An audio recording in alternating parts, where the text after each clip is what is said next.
Bismillahirrahmanirrahim. Assalamualaikum warahmatullahi wabarakatuh.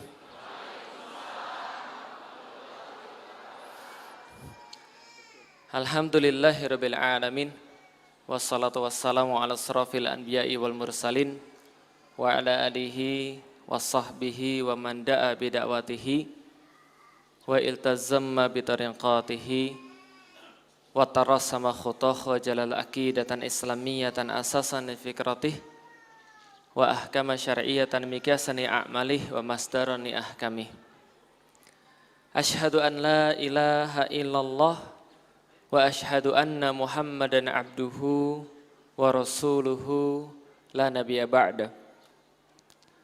Wa qala Allahu ta'ala fil kitabihil karim, a'udzu billahi minasyaitonir rajim. Bismillahirrahmanirrahim. Syahrul Ramadan alladzi unzila fihil Qur'an hudal linnas wa bayyinatin minal huda wal furqan. Alhamdulillah, puji dan syukur senantiasa kita panjatkan kepada Allah Subhanahu wa taala atas rahmat dan karunia-Nya, atas ridhonya, atas perkenanannya. Kita semua bisa Allah berikan sampai sekarang bulan Ramadan dan masih menjalani ibadah puasa di bulan Ramadan. Maka kita berdoa kepada Allah, terima kasih ya Allah. Terima kasih atas 7 hari Ramadan yang sudah Engkau karuniakan kepada kami. Sungguh 7 hari ini adalah limpahan-limpahan karunia yang tidak terbatas. Kesempurnaan kalam yang senantiasa kita ulang-ulang di dalam diri kita. Dan kita beruntung, kita termasuk orang-orang yang beriman yang masih bisa merasakan nikmatnya Ramadan pada tahun ini. Dan mudah-mudahan Allah tidak mencabut rasa ini daripada kita, kecuali setelah berlalunya Ramadan dan Ramadan meninggalkan ampunan daripada Allah Subhanahu wa taala sebagai hadiah terbesar buat kita. Salat dan salam semoga tercurah dan terlimpahkan kepada baginda Nabi besar Muhammad sallallahu alaihi wasallam, manusia mulia, manusia yang menjadi panutan kita satu-satunya. Cukup beliau saja yang menjadi kebaikan pada kita, maka setiap yang beliau lisankan pasti adalah sebuah kebenaran. Dan setiap apapun yang beliau perbuat pastilah amal soleh. Dan kita berdoa, ya Allah, ya Rabb, mudah-mudahan ketika di yaumil kiamat Engkau tidak hanya menyaksikan kami sebagai umatnya Nabi Muhammad, tapi mudah-mudahan Nabi Muhammad pun menyaksikan kami sebagai umatnya. Dan ketika kita kembali kepada Allah kelak, Nabi Muhammad mengenali kita, mengelompokkan kita sebagai orang-orang yang berbaris di belakang barisan-barisannya, berjalan di bawah benderanya, lalu kemudian masuk ke dalam surganya Allah, diberikan minum daripada telaganya, lalu kemudian bersama-sama dengan beliau kita bisa memandang wajah Allah Subhanahu wa taala. Dan semoga kita memasuki surga itu bersama-sama. Amin. Alhamdulillah, Bapak Ibu sekalian yang dirahmati Allah, wabil khusus ibu-ibu sekalian yang dirahmati Allah. Pertama-tama saya mohon maaf atas seluruh hal-hal yang sulit yang mungkin ibu-ibu terutama panitia alami untuk mendatangkan saya dan mendudukkan saya ke sini. Jadi memang kadang-kadang kursi itu mahal gitu ya. Nah, ini namanya mungkin menaikkan orang ke atas kursi itu susah gitu ya. Nah jadi terima kasih sebelumnya pada ibu-ibu sekalian, mohon maaf kalau ada ketidaknyamanan selama kemudian dialami beberapa waktu ini, khususnya pada panitia Majelis Taklim Kota Baru Parahyangan, itu yang kemudian dari kemarin berkoordinasi, ngobrol, mudah-mudahan Allah memberikan balasan lebih daripada yang ibu-ibu bayangkan, lebih daripada yang ibu-ibu minta. Karena inilah jalan kebaikan. Jalan kebaikan itu senantiasa pasti akan ada kesulitan demi kesulitan. Dan juga saya juga merepotkan banyak pihak pada hari ini, khususnya abang saya, Ustadz Hanan, walaupun wajahnya kelihatan lebih muda, tapi percayalah dia lebih tua daripada saya, itu ya. Mohon maaf, mumpung mic-nya di tangan saya itu ya, alhamdulillah. Jadi saya merepotkan banyak pihak. Saya juga lihat tadi di depan ada teman-teman dari FPI, ada teman-teman dari Kokam Muhammadiyah. Terima kasih pada teman-teman sekalian. Mudah-mudahan ini adalah sebuah saksi bagi Allah untuk mengelompokkan kita ke dalam surganya. Karena Bapak Ibu sekalian, setelah saya belajar Islam, ada satu cara yang sangat mudah sekali untuk masuk dalam surganya Allah. yang saya pikir lebih mudah daripada cara-cara yang lainnya. Apa cara-cara yang lainnya? Banyak, ada puasa, ada kemudian memberi sedekah, ada kemudian berjihad, ada dengan sholat dan seterusnya. Tapi saya tidak pernah mendapatkan cara yang lebih mudah daripada yang satu ini. Apa cara yang lebih mudahnya? Mencintai seseorang muslim karena Allah. Itulah cara termudah yang saya dapati ketika masuk pada surganya Allah. Kenapa? Karena Rasulullah berkata, Al-mar'u ma'a man ahabbah. Sesungguhnya seorang manusia itu bersama dengan siapapun yang dia cintai. Begitu kemudian Rasulullah mengatakan ini, para sahabat berkata, ya Allah, ya Rasul, aku bersumpah mencintai Allah, mencintai Rasul, mencintai Abu Bakar dan mencintai Umar, walaupun aku tidak bisa beramal seperti mereka. Maka kata Rasulullah SAW, maka kamu bersama dengan siapapun yang engkau cintai, yaitu adalah bersama dengan Abu Bakar, bersama dengan Umar, walaupun kita tidak bisa beramal seperti mereka. Maka kita mencintai saudara muslim kita yang lain. Mengapa? Karena nanti seorang muslim dengan muslim yang lain, Allah berikan kesempatan untuk memberikan syafaat, memberikan pembelaan pada mereka. Setiap muslim datang di sisi Allah bisa saling membela satu sama lain. Ya Allah, ya Rob, kami memang tidak saling mengenal, kami memang tidak saling tahu satu sama lain secara dekat, kami belum pernah satu rumah, kami belum pernah satu kamar, tapi kami pernah satu majelis ya Allah. Kami pernah menyebut nama Engkau bersama-sama ya Allah, di majelis Kota Baru Parahyangan ya Allah, di Masjid Al-Irsyad ini kami sebut-sebut nama Engkau, kami ingat-ingat nama Engkau, maka kami menyaksikan bahwa dia seorang muslim layak bersama kita dalam surganya Allah. Maka seorang muslim akan saling membela, tidak seperti yang lain.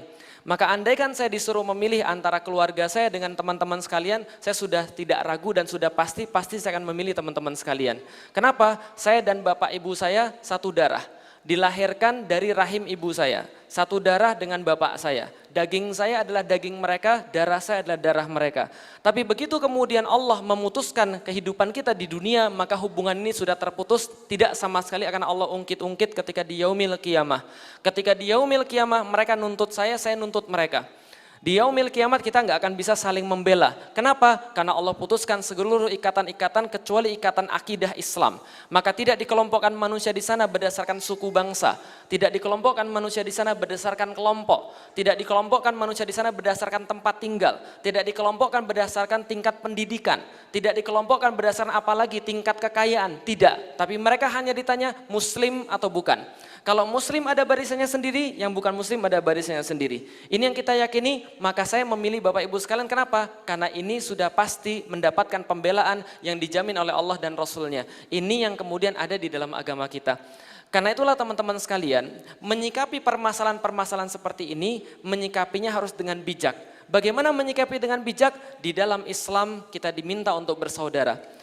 Ketika seseorang muslim itu sudah menyebutkan kalimat la ilaha illallah Muhammadur Rasulullah, maka dia adalah saudara kita. Sebetapapun menyebalkannya mereka. Bisa dipahami itu sekalian. Maka disitulah kemudian Allah sampaikan wa kadhiminal ghaiz, yang kemudian mereka yang bisa menahan ketika mereka mau marah. Yang mereka pas mau marah saja Allah sudah katakan jangan. Kenapa? Karena mau marahnya mereka kepada muslim yang lain bisa jadi adalah merupakan sesuatu hal yang bakal kontraproduktif. Maka maafkan siapapun yang bersalah, jangan kemudian simpan dendam kepada mereka. Bisa jadi satu waktu kita memerlukan pembelaan mereka di yaumil kiamat. Kita nggak ada yang tahu siapa di antara kita yang kemudian menyebabkan kita masuk surganya Allah, Masya Allah. Maka ini adalah bagian daripada yang saya yakini di dalam agama ini. Dan teman-teman sekalian, tolong jangan lihat kekurangan seorang muslim lalu Anda timpakan kepada Islam. Karena kalau Anda timpakan kesalahan-kesalahan seorang muslim kepada Islam, maka selama-lamanya saya tidak akan masuk Islam dari dulu. Kalau seandainya saya ngelihat muslim, saya nggak akan bakal masuk Islam. Kalau saya cuma ngelihat kelakuannya muslim, saya nggak akan bakal masuk Islam. Tapi kenapa saya masuk Islam? Karena saya berhasil melihat Islamnya, bukan melihat muslimnya. Urusan dakwah itu adalah urusan antara kita dengan Allah, bukan urusan kita dengan manusia. Maka dakwah jangan baper. Kadang-kadang dakwah baper, gara-gara manusia nggak suka kita jadi sedih. Oke, sedih wajar, tapi jangan sampai menghalangi kita untuk berdakwah selanjutnya. Dakwah adalah dakwah urusan kita dengan Allah Subhanahu wa Ta'ala. Karena manusia itu adalah bagian daripada yang menyaksikan kebaikan, tapi bukan yang memberikan pahala. Bukan yang memberikan balasan. Maka inilah yang kita coba pada hari ini. Nah, tapi materinya bukan itu. Materinya saya diminta meraih cinta ilahi dengan Ramadan yang terbaik. Nah, maka teman-teman sekalian, saya pengen kasih tahu dulu, ketika kita memasuki bulan Ramadan, jujur sama saya, pertama kali dengar kata Ramadan, yang kepikir apa? Yang kepikir apa? Saum, puasa. Betul begitu? Begitu teman-teman sekalian, kalau mengidentikan Ramadan itu dengan saum atau puasa, maka biasanya masuk ke bulan Ramadan yang kepikir pertama kali adalah beban. Betul atau betul? Wah, tanpa disadari nih, walaupun spanduknya sudah gede-gede, marhaban ya Ramadan, selamat datang ya Ramadan. Marhaban artinya apa? Rohaba, lapang. Ayo masuk sini, kita masih lapang. Ayo masuk sini, marhaban ya Ramadan. Kami masih lapang dalam hati kami sudah lapang dalam hati kami. Tapi spanduknya doang yang gede, marhaban ya Ramadan, ucapannya marhaban ya Ramadan, tapi dalam hatinya, kayaknya baru kemarin Ramadan. Kayaknya kok cepet banget ya Ramadan datang lagi. Itu tanda-tanda kalau Anda sudah punya beban dengan Ramadan. Kenapa punya beban? Karena pertama kali ketika Anda mengingat Ramadan, yang Anda ingat adalah saum. Padahal di dalam Al-Quran, coba lihat baik-baik, di dalam Al-Quran Allah cuma menyebut kata-kata Ramadan satu kali, dan Allah tidak menggandengkan Ramadan dengan saum. Jelas sampai di sini? Allah tidak menggandengkan Ramadan dengan saum, tapi Allah gandengkan Ramadan dengan sesuatu yang lain. Pembahasan Ramadan adalah satu hal, sedangkan pembahasan puasa adalah hal yang lain. Contoh misalnya, yang Anda sudah hafal bersama-sama. Ya ayyuhalladzina amanu kutiba alaikumus siyam kama kutiba alal ladzina min qablikum la'allakum tattaqun. Ayyamam ma'dudat, beberapa hari yang ditentukan oleh Allah Subhanahu wa taala. Menurut bahasa Arab, ujar beberapa mufassirin, ayyamam ma'dudat, ma'dudat itu adalah sesuatu yang bisa dihitung dengan dua tangan. Berarti kalau dua tangan kita masing-masing punya 5, berarti 2 adalah 10, maka maksimal 10. Sedangkan yang kita jalani ketika Ramadan berapa hari? 10 hari? Atau kurang dari 10 hari? Enggak, yang kita jalani berapa lama? 30 hari, berarti bukan ayyamam ma'dudat, bukan hari-hari yang bisa dihitung dengan dua tangan, berarti ada yang lain. Kutiba alaikumus syiyam kama kutiba alal ladzina min qablikum, sebagaimana yang telah diperintahkan kepada orang-orang sebelum kalian. Siapa orang-orang sebelum kita? Nasrani, lalu kemudian Yahudi, Nasrani, terutama orang-orang Yahudi, mereka juga berpuasa. Kapan berpuasanya? Ayyamul bid, 3 hari ketika pertengahan bulan. Berarti kalau 3 di bawah 10 atau tidak? Ayyamam ma'dudat. Dulu diperintahkan bagi mereka untuk berpuasa 3 hari. Maka kalian pun diperintahkan untuk berpuasa sebagaimana mereka dulu pernah berpuasa, la'allakum tattaqun. Yaitu adalah supaya Anda menjadi seseorang yang bertakwa. Walaupun ayat ini nanti setelah kemudian ada Rasulullah dimaknai sebagai puasa yang khusus, yaitu puasa yang kita jalankan sekarang. Tapi poinnya adalah Ramadan tidak pernah dirangkaikan langsung dengan ibadah saum. Coba lihat, berikutnya 185. Syahrul Ramadan alladzi unzila fihil Qur'an hudalin nas wa bayyinatim minal huda wal furqan. Berarti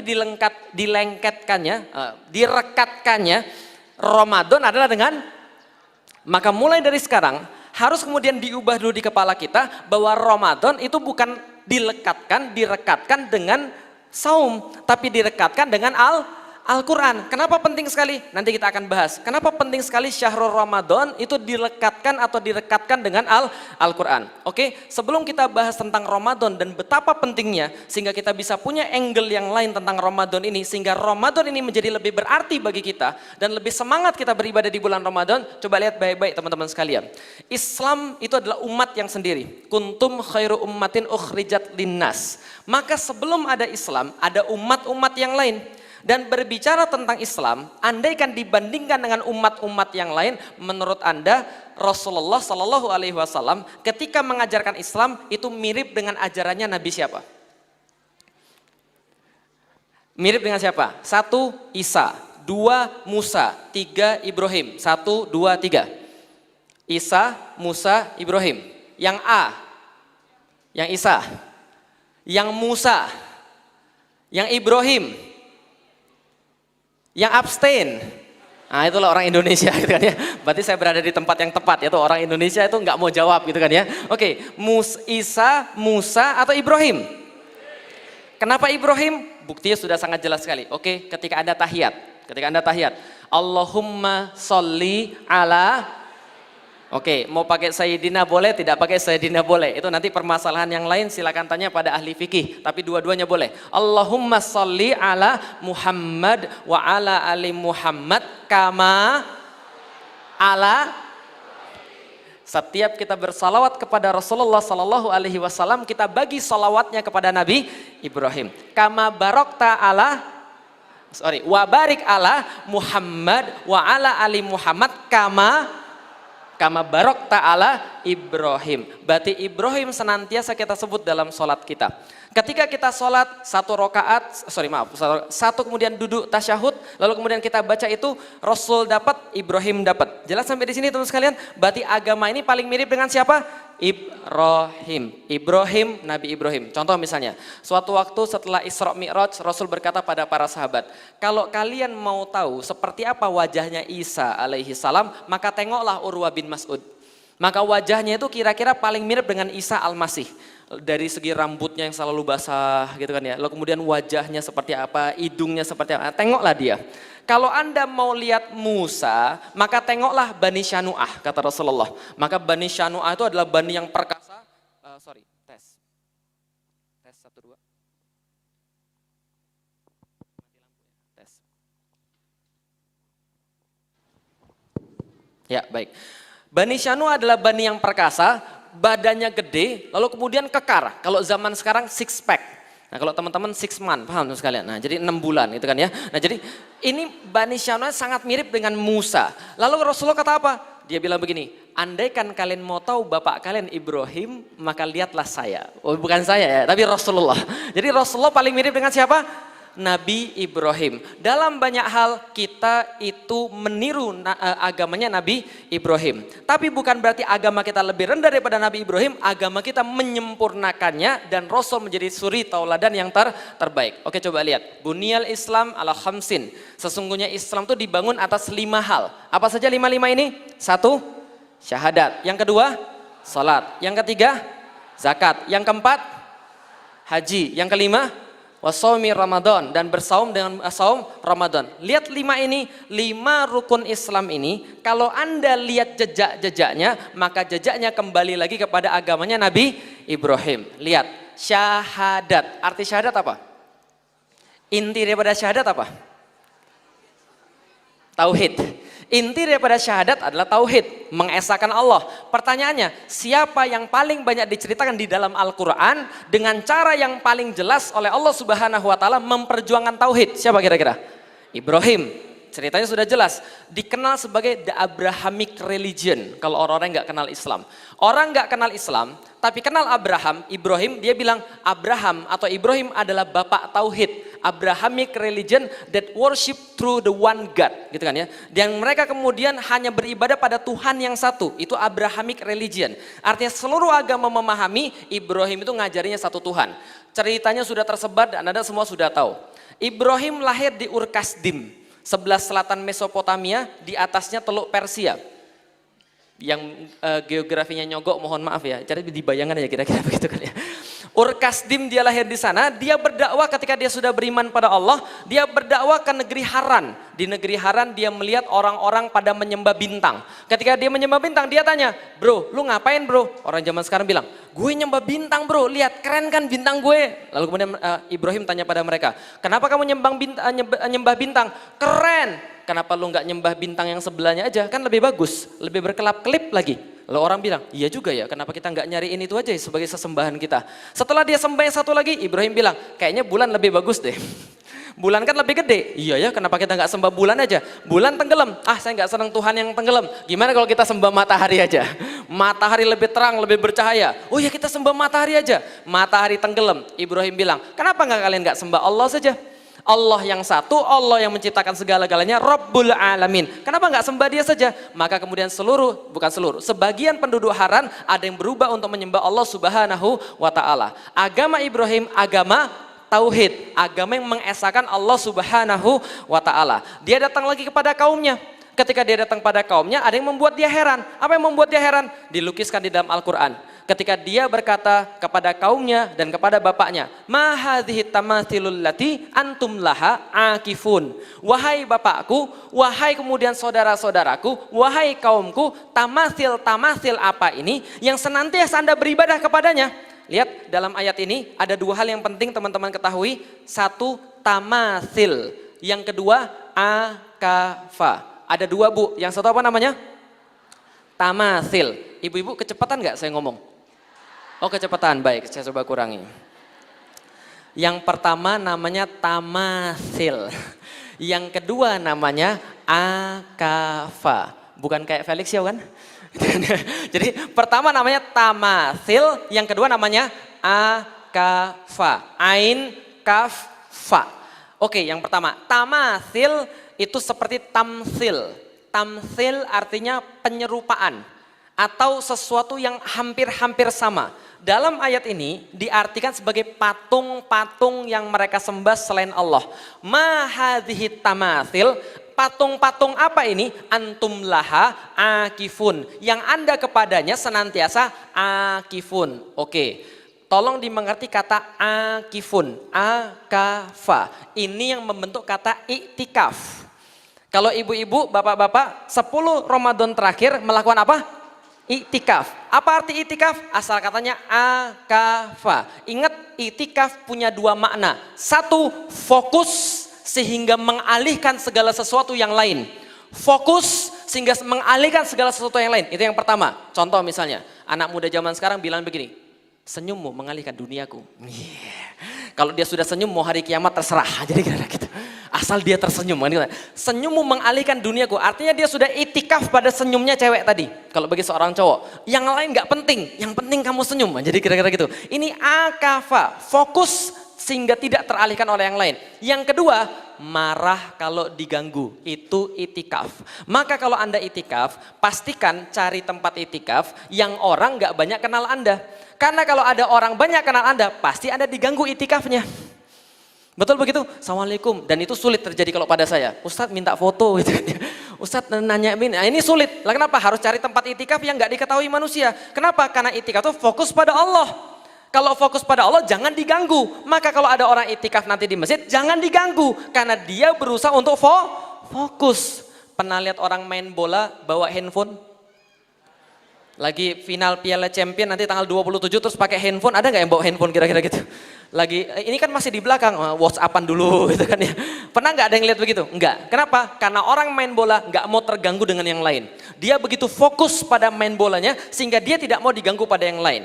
Yang kedua, dia marah kalau diganggu. Kalau sudah punya dua hal tadi, satu fokus, dua marah kalau diganggu, maka Anda dikatakan sudah beribadah pada sesuatu. Maka itikaf dikatakan ibadah kalau memenuhi dua syarat. Satu, Anda fokus betul-betul fokus pada apa yang Anda inginkan. Ya Allah 10 hari ini ya Allah, tolong ya Allah, bukakan 3 juz ya Allah. 3 juz saja ya Allah. 3 juz, fokus ke situ 3 juz. Udah jangan diganggu yang lain.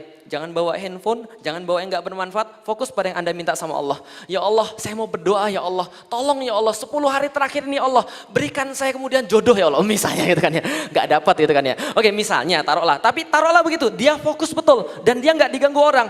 Kalau Anda sudah memenuhi dua itu, itulah yang namanya ibadah. Maka ketika Ibrahim mengatakan kepada kaumnya, ma hadhihi tamathilul lati antum laha akifun, patung-patung apa ini yang Anda senantiasa beritikaf kepadanya? Apa jawab kaumnya? Wajadna aba'ana laha abidin. Kami mendapati nenek-nenek moyang kami mendapati bapak kami, nenek kami, kakek kami melakukan begini, ibadah kepada patung tadi. Itulah itikaf. Bisa difahami teman sekalian. Zaman sekarang tanpa sadar Anda sudah punya sesembahan-sesembahan selain Allah. Contohnya apa? Mobile Legend. Paham teman sekalian? Saking asiknya gitu kan ya, disuruh sholat nggak mau, suruh makan nggak mau, lalu marah kalau diganggu. Kedua, siapa lagi? Orang pacaran, paham teman sekalian? Itu juga sulit. Lah kenapa? Ketika sudah pacaran, dunia milik berdua, yang lain ngontrak. Dan paling sulit untuk meyakinkan orang pacaran. Lah kenapa? Dia punya pembenaran. Kamu jangan pacaran, ini bukan jalan yang betul. Kamu harusnya kemudian lebih memanfaatkan hidupmu dengan baik. Ini jalan zina, ini menuju kesengsaraan. Dia bilang apa? Dasar lu iri sama gue, paham tuh sekalian. Terus dia bilang sama pacarnya, sabar ya dek, ini ujian cinta. Ini paham saudara sekalian? Orang itikaf itu begitu fokus pada sesuatu sehingga dia nggak bisa teralih pada yang lain. Nah, maka ketika Ibrahim menemukan semuanya itu, apa yang dia katakan? Dia bergumam gini, nanti besok saya hancurkan seluruh berhala-berhalamu itu. Lihat aja besok akan saya hancurkan seluruh berhala-berhalamu itu. Tapi rencananya kurang smooth. Lah kenapa? Karena kedengaran orang. Pas lagi ngomong menggumam kedengaran orang. Maka kemudian kalau zaman sekarang ya jejak digital lah, kira-kira gitulah. Kedengaran orang. Ketika kedengaran orang, besok ketika diajak sama kaumnya, yuk kita festival patung-patung yuk. Kira-kira gitulah. Kita festival patung yuk. Enggak, saya lagi enggak enak badan. Sebenarnya beliau lagi kemudian pura-pura. Setelah kemudian semuanya ikut festival, semuanya capek, semuanya istirahat, Ibrahim keluar bawa kapak. Kapak itu digunakan untuk apa? Menghancurkan seluruh berhala-berhala yang di festival tadi itu. Semua berhala-berhala dihancurin kecuali yang paling gede. Paham teman sekalian? Jadi kalau Anda mau buat berhala gede sekalian, paham teman sekalian? Biar nggak hancur. Nah kecuali yang paling gede. Yang paling gede nggak dihancurin berhalanya. Setelah itu Ibrahim pulang, besoknya heboh. Wah, Tuhan kita hancur semua bro. Gimana ceritanya ini bro? Tuhan kita bro. Siapa yang melakukan ini? Semua bertanya, siapa yang melakukan? Ada orang bilang, kayaknya sih gue kemarin dengar itu ada seorang pemuda namanya Ibrahim itu loh. Ibrahim itu kayaknya menghancurkan. Gue dengar kemarin, gue punya rekamannya nih aja gitu. Oke, kalau gitu panggil Ibrahim. Ibrahim nggak takut, Ibrahim sudah menyiapkan alasan. Apa alasannya? Dia dipanggil. Ibrahim, kemarin kamu bilang kamu mau menghancurkan patung-patung ya? Kenapa kamu melakukan seperti itu? Ini kan sudah sesembahan dari nenek moyang. Ibrahim bilang, jadi gini bro, saya mau ngasih tahu dulu, harusnya ketika kita melihat segala sesuatu, kita harus logik. Kita harus kemudian pakai logika kita. Kalau Anda lihat crime scene, Anda lihat tempat kejadian perkara itu, TKP itu, nah Anda itu melihat, yang pertama kali Anda harus curigai adalah sesembahan yang paling besar. Lah kenapa? Kemungkinan dia yang punya motif untuk menghancurkan berhala-berhala yang lain. Lah kenapa? Karena dia mungkin merasa iri dengan sesembahan-sesembahan yang lain. Dia lebih besar tapi kok dia gak disembah. Malah yang kecil yang disembah. Harusnya Anda tanya sama dia. Dan yang kedua, lihat itu kapaknya dia kalungin. Berarti secara logika dia yang kemudian menghancurkan yang lain.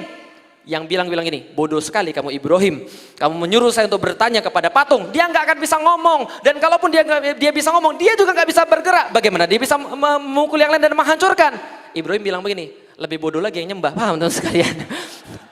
Ketika itu terjadi, apa yang terjadi kemudian? Ini pelajaran buat antum, Jangan sering debat. Lah kenapa? Menang debat belum tentu selamat. Paham teman sekalian? Ibrahim contohnya, menang debat nggak selamat. Lah kenapa? Dibakar. Tapi kira-kira kalau Nabi Ibrahim dibakar, woles atau kabur? Woles atau kabur? Kenapa Ibrahim woles kira-kira? Tauhidnya kuat. Dia sudah punya Allah, dia meyakini tidak ada kekuatan selain Allah. Maka dia kira-kira kalau boleh mengakses pikirannya Nabi Ibrahim, kira-kira Nabi Ibrahim mikir begini, saya milik Allah. Nyawa saya punya Allah. Kalau Allah pengen saya mati, maka saya bisa dimatiin kapan saja, nggak usah masuk api, saya bisa mati. Tapi kalau Allah belum pengen saya mati, maka api sekali-kali tidak akan pernah menyengsarakan saya. Andaikan saya masuk api lalu saya mati, maka Allah pasti sudah menyiapkan tempat lebih baik daripada dunia bagi saya yakin. Masuk api nggak kebakar, akhirnya kemudian beliau disuruh pergi sama rajanya, meninggalkan keluarganya, di situ kemudian baru melanjutkan berdakwah. Poinnya adalah syahadat kita, asyhadu an la ilaha illallah. Tidak ada sesembahan, tidak ada kekuatan, tidak ada pertolongan, tidak bisa kemudian memberikan kebaikan, tidak ada kebahagiaan kecuali Allah. Sama nggak kayak Nabi Ibrahim kira-kira? Syahadat sama. Yang kedua, salat. Kita melakukan salat, Nabi Ibrahim melakukan salat atau tidak? Wa ja'alna mim maqami Ibrahima musalla. Orang-orang yang sudah pernah umroh semuanya tahu. Saat selesai tawaf, apa yang kemudian disunahkan pada kita? Salat di depan makom Ibrahim. Ketika Ibrahim membangun Ka'bah bersama Ismail, maka Ibrahim berdoa kepada Allah, ya Allah jadikanlah kami orang-orang yang muqimas shalah, menegakkan salat. Berarti salat kita lakukan, Ibrahim lakukan atau tidak? Ibrahim lakukan. Yang ketiga, apa lagi? Zakat. Zakat kira-kira berhubungan nggak dengan Nabi Ibrahim? Berhubungan atau tidak? Berhubungan atau tidak kira-kira? Dalam Al-Quran tidak ada petunjuk secara langsung bahwa Nabi Ibrahim mengerjakan zakat. Tapi ada petunjuk yang lain yang secara tidak langsung nyambung dengan Nabi Ibrahim. Apa petunjuknya? Ismail. Wadhkur fil kitabi Ismail innahu kana siddiqan nabiyya. Lalu kemudian apa kemudian yang selanjutnya? Wa kana ya'muru ahlahu bis salati waz zakati wa kana inda rabbihi mardiyya. Dan sesungguhnya dia senantiasa menyuruh keluarganya melakukan salat, melakukan zakat, dan di sisi Allah dia sangat diridhoi oleh Allah Subhanahu wa taala. Pertanyaan saya, Nabi Ibrahim punya dua anak. Anak yang pertama namanya Ishak. Yang kedua namanya Ismail. Ismail keturunannya dari siapa tadi? Bapaknya Ibrahim. Berarti Nabi Ismail menyuruh keluarganya melakukan zakat, melakukan sholat. Itu perintah siapa? Ibrahim alaihi salam. Berarti zakat bisa kita katakan ajaran daripada Nabi Ibrahim juga. Haji kira-kira gimana kalau haji? Gak usah tanya kalau haji. Anda tawaf itu yang berbuat siapa? Nabi Ibrahim. Anda sa'i itu yang berbuat siapa? Nabi Ibrahim. Salah. Ketika sa'i yang berbuat siapa? Hajar, yaitu adalah istrinya Nabi Ibrahim ketika mencari air untuk anaknya. Ketika air Zam-Zam kita minum ketika haji, itu berarti siapa yang melakukan? Hajar, Ismail. Apalagi misalnya potong kurban. Nah, itu siapa yang melakukan? Lempar jumroh. Bisa difahami sampai di sini? Semuanya itu adalah kita mengingat pengorbanannya keluarga Ibrahim, kemudian menjadikannya sebagai ibadah kita untuk mengenang kekuatan mereka dan ketaatan mereka pada Allah Subhanahu wa taala. Oke, coba kita rinci. Syahadat sudah. Apalagi? Salat sudah. Zakat sudah. Apalagi tadi? Haji sudah. Yang terakhir. Oke, perhatikan baik-baik. Ramadan, lihat. Ini yang paling penting supaya Anda benar-benar menghargai Ramadan. Lihat baik-baik teman sekalian. Ramadan. Suatu waktu ketika Ibrahim membangun Ka'bah bersama dengan Ismail, apakah Ibrahim meniatkan Ka'bah itu cuma untuk disembah cuma untuk menjadi tempat ibadah bagi Ibrahim dan Ismail saja? Iya atau tidak? Di dalam Al-Quran dikatakan, mathabatan linnas. Dia menjadi tempat berkumpul bagi manusia. Maka Ibrahim meniatkan Ka'bah sebagai tempat persatuan. Lihat baik-baik, dari awal Islam itu sudah didesain menjadi agama persatuan. Menjadi agama yang menyatukan seluruh dunia. Kira-kira gitulah. Ibrahim dari awal sudah berniat bahwa ini adalah jadi tempat penyatuan di seluruh orang-orang di dunia, ngarahnya ke sini ibadahnya. Maka dia kemudian berdoa di depan Ka'bah bersama Ismail. Apa doanya? Doanya begini. Rabbana waba'ath fihim rasulam minhum. Lalu kemudian apa? Yatlu alaihim ayatika. Wa yu'allimuhumul kitaba wal hikmah wa yuzakkihim. Jelas sampai di sini? Oke, saya ulangi doanya. Apa kata Ibrahim? Ya Allah, Rabbana wa ba'ath fihim. Ya Allah, tolong utus di antara orang-orang ini ya Allah. Ya Allah, berikan kemudian rasul di antara orang ini. Rasulam minhum, rasul dari antara mereka yang tinggal di sekitaran Ka'bah nantinya, yaitu rasul di antara keturunan-keturunan mereka ini. Rasulam minhum yang tugasnya 4. 1. Yatlu alaihim ayatika, membacakan ayat-ayatmu ya Allah. Lalu yang kemudian yang kedua, wa yu'allimuhumul kitab, dan membacakan pada mereka kitab, mengajarkan pada mereka kitab, wal hikmah, dan juga hikmah. Lalu kemudian wa yuzakkihim, dan juga mensucikan manusia, mensucikan mereka semuanya. Kira-kira doanya Ibrahim dijawab atau tidak? Dijawab atau tidak? Lihat baik-baik, balik lagi. Ibrahim punya 2 anak, siapa namanya? Ishak. Satu lagi siapa namanya? Ada 2 jalur, Ishak dan Yakub. Ishak dan Ismail. Nah, coba lihat berkaitan dengan kemudian jalur yang Ishak. Ada hadis dari Rasulullah Sallallahu Alaihi Wasallam, kanat banu Israel tasusuhumul anbiya, kullama halakan nabiyun khalafahu nabiyun, fa innahu la nabiyya ba'di, fasayakunu khulafa'u fayaksurun. Sesungguhnya Bani Israel akan diurus oleh para nabi, maka setelah satu nabi wafat digantikan oleh nabi-nabi yang lain. Tapi tidak ada lagi nabi setelahku, akan ada penggantiku para khalifah yang jumlahnya banyak, yaitu adalah khulafaur rasyidin dan seterusnya. Bisa difahami sampai di sini? Berarti di sini ada banyak nabi atau tidak? Banyak sekali nabinya. Coba lihat siapa saja nabinya. Nabi Ishak punya anak Nabi, saya mau ngetes aja nih SD-nya nyogok atau enggak kan itu kan ya. Nabi Ishak punya anak Nabi Yakub punya anak yang juga jadi nabi, namanya Nabi Nah, itu ibu-ibu pasti hafal. Nabi Yusuf. Ibu-ibu hafal Nabi Yusuf? Karena kalau pas lagi hamil yang dibaca Nabi Yusuf. Ibu-ibu sekalian, saya mau cerita sedikit sebelum saya lanjutkan materi saya. Mungkin ibu-ibu mau berpikir ulang, nanti ketika hamil bacanya surat Yusuf. Lah kenapa? Saya mau ngasih tahu aja, Yusuf itu ganteng. Dan ibu-ibu baca surat Yusuf karena pengen anaknya ganteng. Saya mau ngasih tahu aja, orang ganteng banyak masalah. Paham ibu sekalian? Saya mau ngasih tahu itu aja. Jadi mungkin ibu-ibu perlu berpikir ulang. Karena kalau ibu-ibu pengen anaknya ganteng, ibu-ibu mendoakan anaknya bermasalah. Gak percaya? Coba lihat Nabi Yusuf. Nabi Yusuf lahir aja udah bikin masalah. Lah kenapa? Itu kakak-kakaknya pada iri semua. Oh, ini adik kita lebih dicintai oleh bapak kita. Bapak kita gak sayang sama kita lagi. Ini bapak kita bahaya nih kalau begini terus. Ya sudah, gini aja. Kita berbuat sesuatu pada adik kita. Menurut Anda gimana? Kita cekik aja? Enggak, bunuh aja. Oh jangan dibunuh mas. Gini aja, ceburin aja ke sumur. Oke sepakat. Besok, Pak, kami pengen ngajak Yusuf main-main Pak. Gimana Pak? Oh jangan, bapaknya sudah firasat. Jangan, nanti kamu nggak bisa jaga dia. Enggak Pak, masa nggak percaya sama kami sih? Ya sudahlah percaya. Dibawa Yusuf sama mereka, apa yang kejadian? Dimasukkan ke dalam sumur, lalu kemudian bajunya dilepas, lalu dikasih darah, ditunjukkan pada bapaknya, wahai bapakku mohon maaf anakmu sudah dimakan sama serigala. Bapaknya nangis berhari-hari sampai matanya buta. Masalah? Masalah. Jelas ya? Yusuf yang di dalam sumur masalah? Nangis minta keluarin, minta tolong, gak ada yang mau nolong. Akhirnya ada yang mau nolong, dikeluarin. Bukan untuk ditolong, untuk diapain? Dijual dengan harga yang sedikit, jadi budak, masalah lagi. Kerja keras, masalah lagi. Ada cewek naksir, masalah atau tidak? Robek depan atau robek belakang gitu kan ya. Kalau robek depan Yusuf salah, kalau robek belakang Yusuf benar. Tapi insya Allah saya yakin setelah saya hadir di sini, masyarakat Bandung Barat insya Allah kalau ada cobaan yang sama insya Allah nggak robek bajunya, insya Allah. Lah kenapa sudah dilepas duluan sekalian.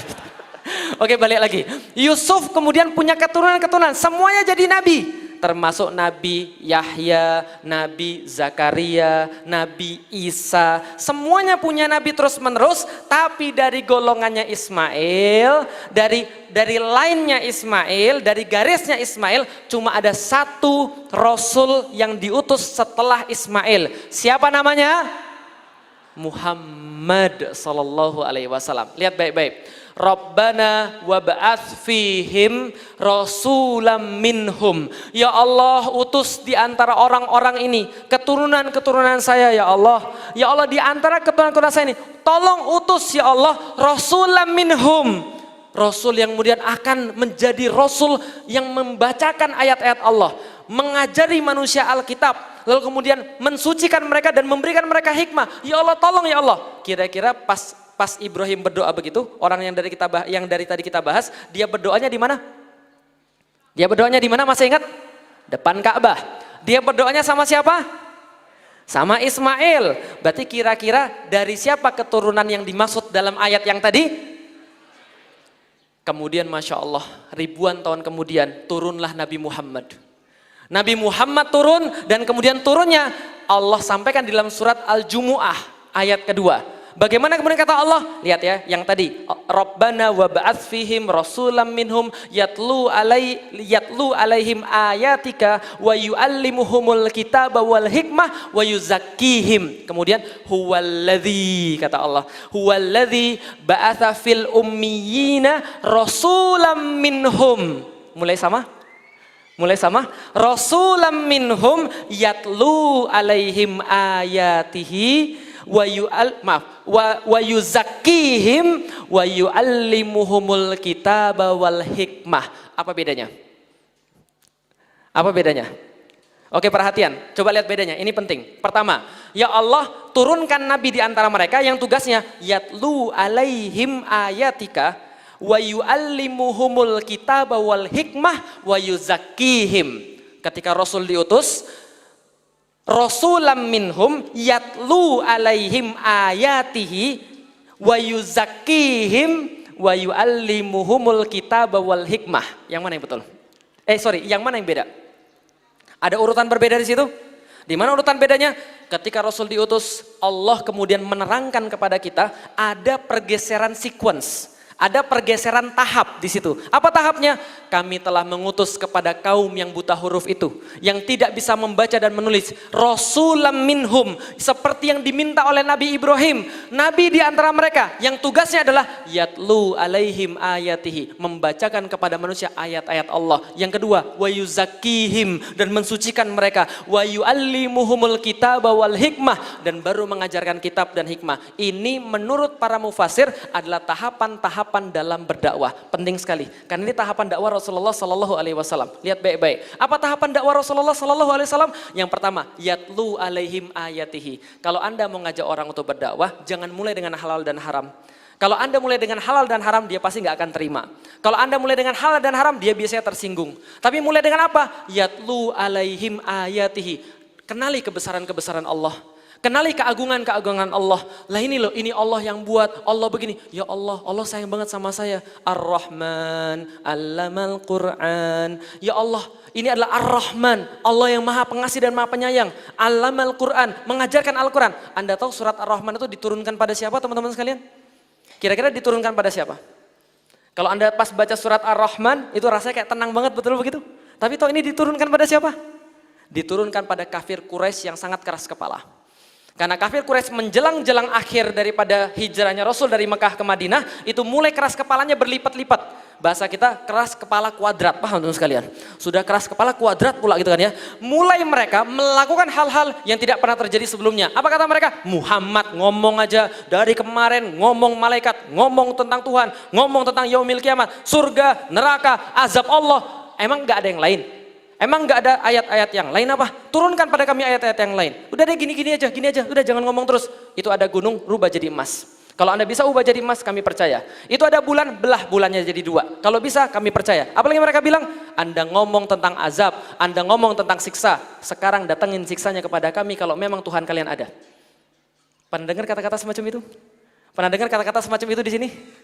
Pernah dengar zaman-zaman sekarang kata-kata semacam itu? Kemarin ada orang-orang liberal yang ketika merespon tentang LGBT, apa yang mereka bilang? Kalau Allah memang melaknat LGBT, turunkan azab seperti umatnya Nabi Lut sekarang juga. Itu tanda-tanda kalau orang sudah keras kepala kuadrat, paham sekalian? Nantang Allah, gitu kan ya? Ketika kemudian mereka mulai menantang Allah dengan cara seperti itu, turunlah kemudian surat Ar-Rahman. Ar-Rahman yang paling Anda ingat di situ apa? Fabi ayyi alai. Berapa kali diulangi di dalam Al-Quran? Sorry, di dalam Ar-Rahman berapa kali?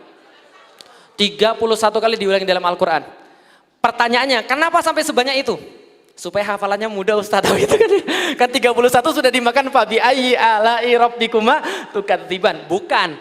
Gini Bapak Ibu sekalian, Allah, bukan Allah, manusia itu kalau ngomong sama orang keras kepala itu sekali nggak cukup. Betul begitu? Contoh, Anda manggil anak Anda yang lagi main Mobile Legend kira-kira gitu. Sekali cukup atau tidak? Zubair gak jawab. Zubair gak jawab. Zubair gak jawab.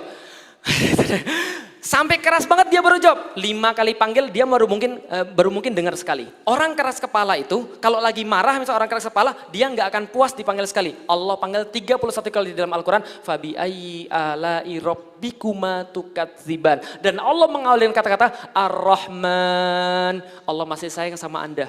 Kasih sayang Allah tidak terbatas. Kalau Anda mau menyembah Allah sekarang juga. Karena Anda tidak bakal lagi menemukan ada Tuhan yang peduli sama hambanya sepeduli Allah Subhanahu wa ta'ala. Allah mencukupi Anda dari dalam janin Anda. Sebelum ibu Anda melahirkan Anda, Allah sudah mencukupi Anda. Maka ketika seseorang kemudian melihat ibunya melahirkan dia, maka bukan pada ibunya dia berterima kasih kepada terlebih dahulu. Anishkur lillah, berterima kasih pada Allah, baru pada ibumu.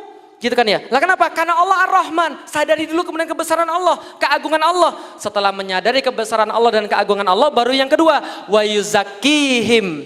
Yang awalnya terakhir ditaruh yang kedua. Apa wa yuzakkihim? Dan bersihkan hati-hati mereka. Buat mereka senang dengan perkara-perkara kebaikan. Buat mereka betah dengan perkara-perkara kebaikan. Ayo yuk datang yuk untuk sholat sebentar aja. Sholat taraweh kok nggak wajib sih. Cuma kalau mau dengar luar biasa. Imamnya Masya Allah. Ustadz Hanan Ataki. Ayo datang yuk. Nggak apa-apa kalau kamu nggak mau misalnya 5 rakaat. 5 rakaat. Apa 5 rakaat? 5 kali sholat nggak apa-apa. Atau 4 kali sholat nggak apa-apa. Nggak apa-apa. Asal kamu datang datang aja, 2 rakaat nggak apa-apa, ayo datang yuk. Wa yuzakkihim, membuat mereka terbiasa dengan kebaikan, membuat mereka terbiasa dengan makanan-makanan yang halal, membuat mereka terbiasa dan senang dengan perkara-perkara kebaikan. Walaupun mereka nggak mau membaca Al-Quran, minimal mereka dengar. Walaupun mereka nggak mau dengar, mereka menghormati orang-orang yang dengar. Wa yuzakkihim, perkara-perkara ringan. Baru wa yu'allimuhumul kitab, baru ajarkan pada mereka tentang halal dan haram. Karena basically kata kitab itu artinya adalah keputusan. Keputusan daripada Allah tentang halal dan haram, baru kasih tahu. Jangan duluan itu. Kalau duluan itu yang antum kasih tahu, wajar kemudian orang-orang kabur. Belum apa-apa. Mbak, mohon maaf, itu adalah sebuah perkara yang sangat luar biasa yang Anda lakukan. Lah kenapa? Anda pernah dengar tentang hadis Isra Mi'raj? Ketika Rasul melihat penduduk neraka, kasiyatun ariyatun, berpakaian dalam tapi telanjang, Andalah itu maksudnya. Masya Allah. Antum tahu ada pakaian-pakaian yang mengantarkan orang pada neraka? Antum itu tuh. Di bawah mata kaki kan, masuk neraka antum. Ya Allah, ya Rob. Jadi ketika antum menjelaskan Islam pada orang tuh, orang berpikir begini, buset, dia pokoknya surga banget, gue neraka banget aja. Gitu. Jadi orang gak mau bertaubat, gak mau mendekati Allah. Lah kenapa? Karena dia sudah putus asa. Karena Anda tidak memberitahu keagungan Allah pada dia. Anda tidak memberitahu Allah maha kasih pada dia. Anda tidak memberitahu bahwa Allah senantiasa menunggu dia. Allah senantiasa mau kemudian didekati oleh dia. Allah nunggu-nunggu kapan dia bertaubat. Allah nunggu-nunggu kapan dia panggil Allah. Anda nggak ngasih tahu itu, Anda nggak ngasih tahu tentang perkara-perkara kebaikan-kebaikan yang kecil yang menyucikan hati dia, tiba-tiba Anda kasih tahu tentang kebaikan dan keburukan. Tapi kebaikan dan keburukan belum cukup. Wal hikmah. Ada hikmah di situ. Apa pelajaran hikmah? Oke, sila keempat Pancasila. Oh, iya. Tiba-tiba Pancasila, Ustaz. Iya, untuk menghapus keraguan. Paham untuk sekalian? Sila keempat Pancasila. Apa sila keempat Pancasila? Kerakyatan yang dipimpin oleh. Oke, baik. Hikmah berikutnya. Hikmah itu apa? Ayo, bingung kan hikmah apa? Hikmah itu apa? Hikmah itu bahasa Indonesia atau bahasa Arab? Ulama-ulama kita itu Masya Allah. Ketika mereka merumuskan Pancasila itu, mereka sudah sangat hati-hati sekali dan memasukkan kosakata di dalamnya yang hanya bisa diartikan dengan Al-Quran. Paham teman-teman sekalian? Dan nggak bisa dengan yang lain. Antum cari hikmah di mana-mana nggak ada. Lah kenapa cuma ada hikmah di dalam Al-Quran? Karena hikmah itu berasal daripada Al-Quran. Diberikan kepada siapa? Kepada Yahya. Gitu kan ya, ada hikmah, diberikan pada Sulaiman, ada hikmah. Siapa itu hikmah? Hikmah dalam bahasa Arab kita kenal dengan nama hakim. Hakim itu artinya orang yang punya hikmah. Siapa hakim? Dalam bahasa Arab, qadi itu hakim dalam bahasa Indonesia. Tapi hakim dalam bahasa Indonesia adalah orang yang mengadili perkara. Kenapa? Ketika Anda mengadili perkara, Anda tidak cukup hanya punya halal dan haram. Ketika Anda mengadili perkara, Anda tidak cuma cukup punya benar dan salah. Tapi Anda harus punya hikmah untuk menggunakan kapan benar dan salah ini ditempatkan dalam posisi seharusnya, di tempat yang paling baik, di waktu yang paling baik, dengan cara yang paling indah. Itu hikmah. Bisa dipahami teman-teman sekalian? Contoh misalnya begini, Anda ketemu orang nggak pakai kerudung, Anda ketemu orang yang nggak sholat, Anda tahu halal dan haram, Anda tahu itu adalah perkara yang haram, Anda tahu, tapi Anda langsung bilang, haram, masuk neraka. Anda benar atau salah? Anda benar, tapi Anda tidak hikmah. Anda benar, tapi Anda tidak hikmah. Kenapa? Bukan waktu yang tepat, bukan saat yang tepat, bukan kemudian kondisi yang paling bagus, dan tidak dengan cara yang paling indah. Lalu gimana caranya? Hikmah, contoh. Ya saya tahu Neng, rasanya gimana? Ya pasti hijrah itu kan sulit. Saya paham betul hijrah itu sulit. Ya udah, sekarang ngaji dulu aja yuk. Paham teman sekalian? Ketika dia sudah ngaji, yatlu alaihim ayatihi wa yuzakkihim, baru wa yu'allimuhumul kitab. Jalan sampai di sini teman sekalian. Ini hikmah. Berarti hikmah itu apa? Hikmah dalam bahasa Indonesia yang paling bagus adalah kebijaksanaan. Berarti ketika kerakyatan yang dipimpin dalam hikmat kebijaksanaan adalah kebijaksanaan, paham sekalian? Nah, karena hikmah adalah puncak daripada Islam. Ketika Anda kemudian jadi seorang muslim, maka yang paling tinggi ketika Anda punya hikmah, Anda mulai bisa memberikan manfaat buat manusia. Itu tahapan-tahapan dakwah Rasul. Masya Allah, semua doanya Ibrahim itu dikabulkan langsung oleh Allah, empat-empatnya. Yatlu alaihim ayatihi sudah dikabulkan, wa yu'allimuhumul kitab dikabulkan, lalu kemudian yang hikmah dikabulkan, wa yuzakkihim dikabulkan, semua oleh Allah. Kapan dikabulkan? Ketika Rasulullah sallallahu alaihi wasallam menerima Al-Qur'an. Kapan turun Al-Qur'an? Bisa dipahami teman sekalian. Itu baru slide pertama. Jangan sampai di sini. Jadi Al-Quran itu turun ketika Ramadan. Yaitu adalah ketika Nabi Ibrahim berdoa di depan Ka'bah ribuan tahun yang lalu. Kemudian dinanti-nanti ini siapa? Ya Allah ini siapa? Ini siapa? Yang datang Muhammad sallallahu alaihi wasallam bawa Al-Quran turunnya di bulan Ramadan. Ya Allah ya Rabb. Jadi Ramadan ini sendiri sudah merupakan sebuah kemujizatan. Kalau Anda melewatkan Ramadannya saja, udah rugi banyak sekali Anda. Lah kenapa? Ramadan, syahrul Ramadan alladzi unzila fihil, dan itu enggak main-main. Ketika Allah katakan unzila fihil Quran, Allah menafikan bulan-bulan yang lain untuk diturunkan Al-Quran. Kenapa Allah mau pada bulan ini? Karena semuanya sudah diatur oleh Allah. Khusus di bulan ini, tidak ada di bulan-bulan yang lain. Bisa dipahami teman sekalian. Unzila fihil Quran. Andaikan dunia ini, panjangnya dunia ini, peradaban dunia ini, taruhlah sudah jutaan tahun kemudian dunia ini berdiri, nuzul Quran itu nggak lebih cuma dari satu malam. Taruhlah satu Ramadan diperpanjang, di extend 30 hari, cuma segitu doang. Nggak lebih satu titik, satu debu di antara seluruh peradaban manusia. Perhatikan baik-baik, satu titik ini mengubah sejarah manusia. Mengubah peradaban manusia. Menaikkan kemudian umat sebagai umat yang terbaik adalah umat Islam. Mengubah hidup jutaan orang, termasuk saya.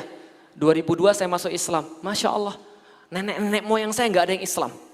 Nenek-nenek moyang saya nggak ada yang tahu Islam.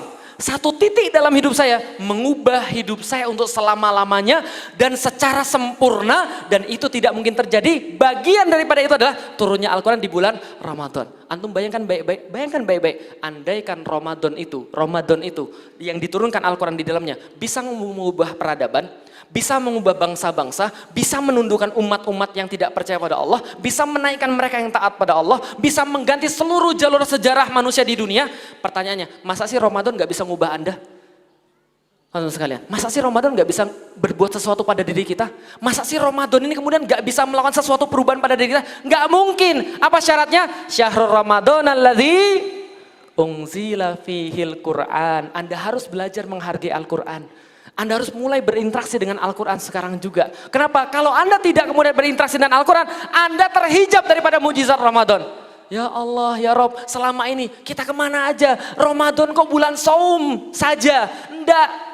Memang betul saum di bulan Ramadan, tapi begitu Anda menganggap Ramadan bulan saum, kepikir pada Anda, aduh, kurang makan, kurang tidur, ibadah terus, sholat lebih banyak, gitu segalanya. Makanya kamin soimin laisa lahu min siyamihi ilal ju' wal atas. Dalam hadis yang lain, ju' wal kasal, capek dan lapar haus, lapar capek. Lah kenapa? Karena dia nggak mendapati makna Ramadan. Padahal makna Ramadan bukan itu. Sedangkan kalau orang sudah mencapai makna Ramadan adalah Al-Quran, maka puasa tidak akan terasa berat lagi bagi dia insya Allah.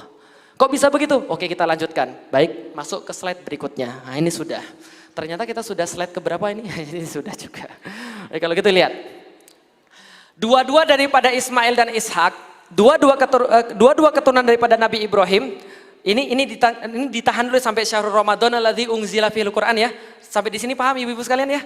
Oke, paham ya. Nah, sekarang saya mau cerita dikit tentang bagaimana kemudian kehebatan Ramadan lagi tentang Al-Quran ini. Oke, lihat. Lihat Ishak maupun Ismail, kedua-duanya dari awal menganggap bahwa mereka adalah muslim. Betul begitu? Menurut tafsir ulama-ulama, memang dari dulu agama Islam bukan agama yang baru.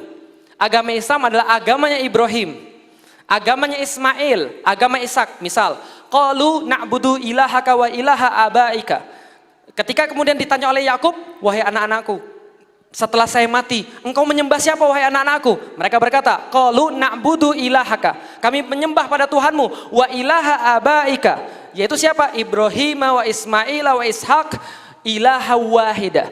Kami menyembah Tuhan yang satu sebagaimana disembah oleh Ibrahim, sebagaimana disembah oleh Ismail, sebagaimana disembah oleh Ishak dan seterusnya. Lalu kemudian wa nahnu lahu muslimun, dan kami adalah termasuk orang-orang yang muslim. Oke, bagaimana dari keturunan Ismail? Katanya kemudian Ibrahim, Rabbana waj'alna muslimaini lak. Ya Allah, jadikan kami dua-duanya sebagai muslim bagi engkau. Berarti Ibrahim punya dua keturunan. Satu siapa tadi? Yang kedua siapa tadi? Dua-duanya menganggap mereka orang Oke, ketika Rasulullah hijrah dari Mekah ke Madinah, Dan ayat-ayat ini adalah ayat-ayat yang turun di Madinah. Maka perhatikan baik-baik. Pertama kali setelah meninggalkan Quraisy yang sudah mulai keras kepala, nggak mau lagi dibacain Ar-Rahman. Setelah nggak mau dibacain Ar-Rahman, yang turun adalah Qul ya ayyuhal.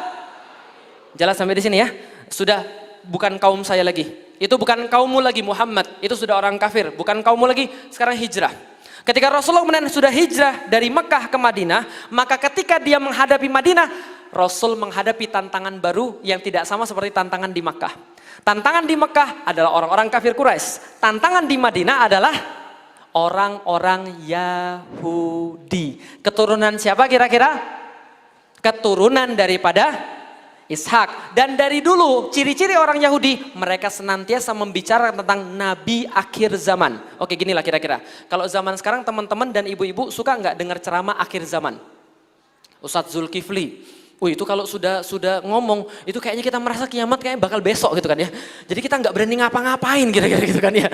Jadi ini bener nih, ini bener, udah muncul. Kira-kira begitu kan ya.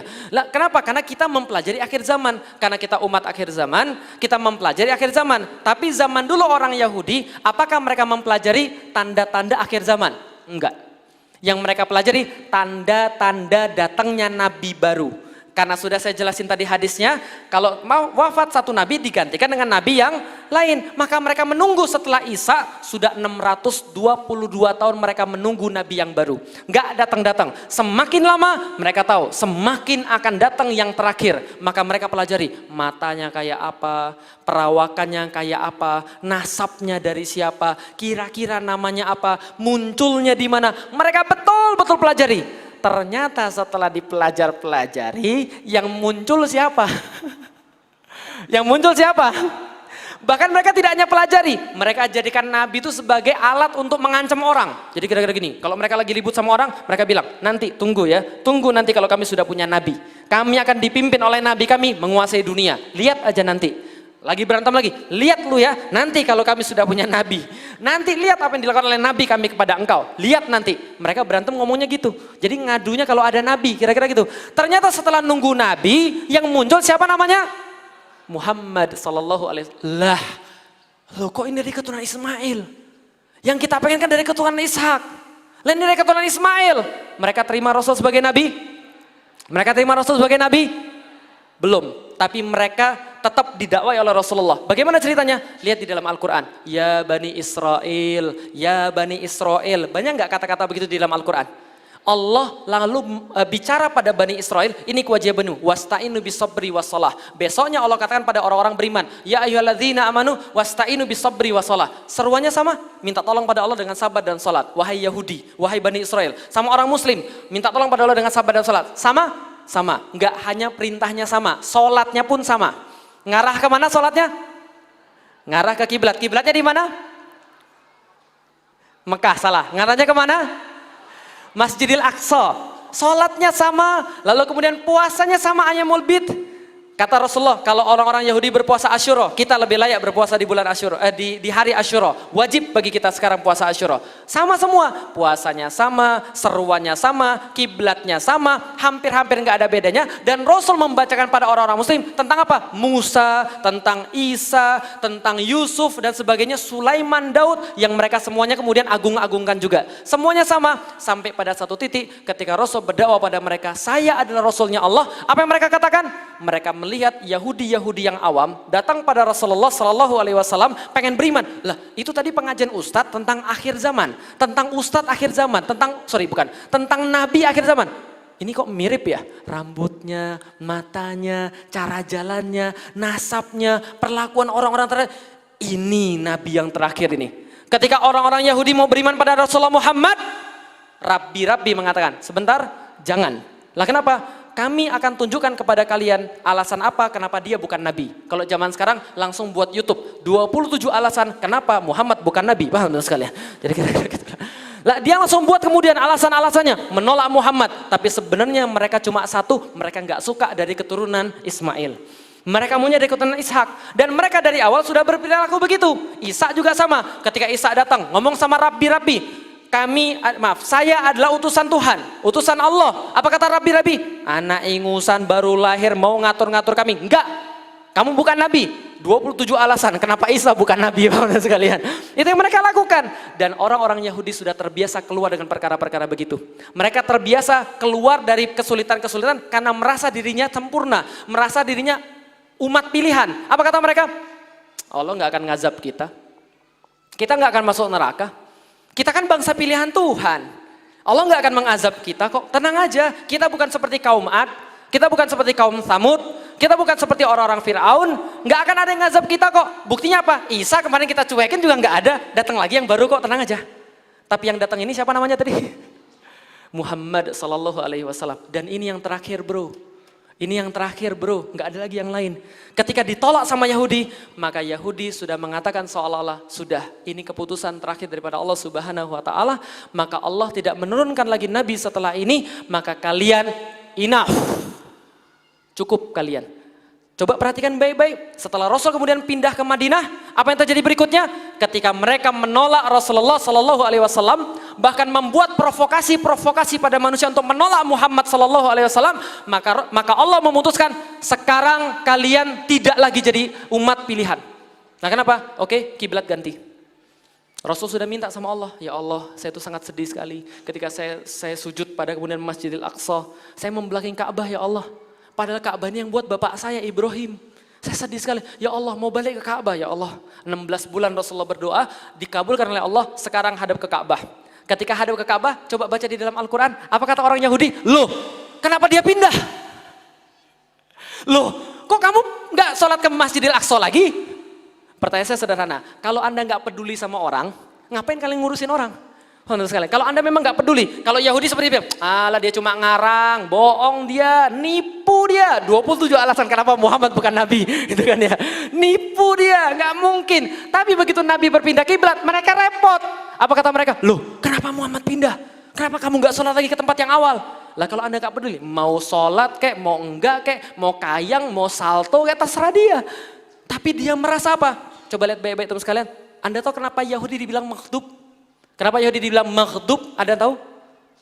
Apa beda maghdubi alaihim waladdallin? Apa bedanya? Maghdub dimurkai, dolin tersesat. Lihat saya kasih contoh mudah-mudahan teman-teman paham. Oke, seorang ibu punya 2 anak. Satu umur 10 tahun, satu lagi umur 4 tahun. Yang 4 tahun lagi tidur, ibunya bilang sama yang 10 tahun yang sudah bisa mikir. Oke ya, dia bilang gini, "Nak, ibu punya buka puasa yang keren. Mau lihat gak?" "Oh iya, gimana?" "Biskuit spesial. Di tengahnya ada krim yang sangat nikmat. Tidak pernah dilihat sebelumnya. Dan di atasnya ditaburi dengan coklat-coklat pilihan yang lumer sampai ke bawah." Batal ya Anda? Lalu ibunya bilang, "Nih cium dulu nih biskuitnya nih, coba cium dulu nih." "Gimana cium?" "Oh, enak banget Umi." Oke, ibunya bilang, "Jangan dimakan." Jelas? Oke. Umi mau pergi, jangan dimakan, kasih tahu sama adikmu yang lagi tidur, jangan dimakan. Jelas sampai di sini? Oke, ibunya pergi. Pulang, habis semua biskuitnya. Lalu kemudian anak-anak di sini cemong-cemongnya, kemudian biskuitnya semuanya. Pertanyaan, ibu marah atau tidak? Marah atau tidak? Yakin gak marah? Marah atau tidak? Ibu-ibu normal marah. Dua-duanya makan. Padahal sudah dipesanin jangan dimakan. Yang 10 tahun makan, yang 4 tahun makan. Ibu marah sama siapa? Yang 10 tahun atau sama yang 4 tahun? Kalimat mana yang tidak kamu pahami dari Umi? Betul begitu? Ibu marah karena ibu sudah ngasih tahu dia. Ternyata dia masih makan. Sama adiknya ibu marah enggak? Enggak, tapi dia tetap salah. Karena dia ngikut-ngikutin kakaknya yang sesat, paham sekalian. Itu yang dimaksud maghdubi alaihim waladdallin. Yahudi itu tahu. Yahudi itu tahu persis. Yahudi sangat paham tentang Islam. Yahudi sangat tahu tentang agama mereka. Tahu tentang Nabi yang bakal datang. Mereka tahu persis. Tapi mereka enggak mau. Paham? Makanya Allah marah sama mereka. Karena mereka tahu, tapi mereka enggak mau. Nasrani, mereka tidak tahu, tapi mereka mau. Bisa dipahami teman-teman sekalian, mereka melakukan ibadah, tapi mereka tidak tahu ibadah yang mana yang benar. Makanya dilukiskan di dalam Islam, kata Rasulullah kepada orang-orang Nasrani, kalau kalian mau masuk Islam, pahala kalian 2. Karena kalian beriman pada Isa dan kalian beriman pada Muhammad.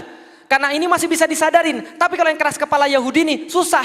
Kenapa? Karena mereka tahu, mereka tidak mau melakukan. Maka ketika mereka lihat kiblat berubah, maka mereka sadar, iya, Habis nih kita ini sekarang ini. Lah kenapa? Sekarang Islam tidak sama lagi dengan kita, bro. Islam sudah dikasih keutamaan oleh Allah. Mereka boleh milih kiblat mereka sendiri. Apa yang lain lagi?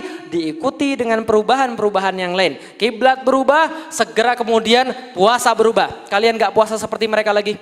Kalian gak puasa lagi 3 hari. Dan puasa kalian tidak lagi kemudian nahan bicara. Enggak seperti mereka lagi. Sekarang puasa kalian pada bulan Ramadan. Dan sekarang kitab kalian untuk seluruh manusia. Bukan hanya untuk mereka saja. Tidak hanya untuk orang-orang khusus di antara kalian. Hudalinnas. Kitab kalian untuk seluruh manusia. Pergi sampaikan pada seluruh manusia. Masya Allah. Dari situlah kemudian coba kita lihat. Ramadan benar-benar momentum luar biasa. Ketika umat diganti. Itu semua terjadi pada bulan apa? Ramadan. Syahrul Ramadan alladzi unzila fihil Qur'an hudalinnas wa bayyinatin minal huda wal furqan. Masih kuat dengarnya? Masih kuat? Oke, insya Allah saya selesaikan sebelum jam 11 ya. Masih kuat? Oke, baik. Kalau gitu saya lanjutkan. Apa yang dimaksud dengan Al-Qur'an hudalinnas wa bayyinatin minal huda wal furqan? Yang pertama, Al-Qur'an hudalinnas. Allah memutuskan tidak kali ini lagi. Kalau sebelum-sebelumnya Taurat hanya untuk Bani Israel. Kalau sebelumnya kemudian kitab-kitab hanya untuk Bani Israel. Maka kemudian nabi-nabi hanya untuk Bani Israel. Sekarang tidak. Nabi untuk seluruh manusia. Hudalinnas. Syahrul Ramadan alladzi unzila fihil Qur'an hudalin. Maka Ramadan adalah saat-saat Anda harus lebih banyak bergaul dengan manusia. Kadang-kadang Ramadan itu kebalik. Kita semakin introvert. Semakin banyak baca Quran, iya. Semakin banyak tahajud, iya. Semakin banyak tarawih, iya. Tapi mas, bukan itu tujuan Allah menurunkan Al-Quran.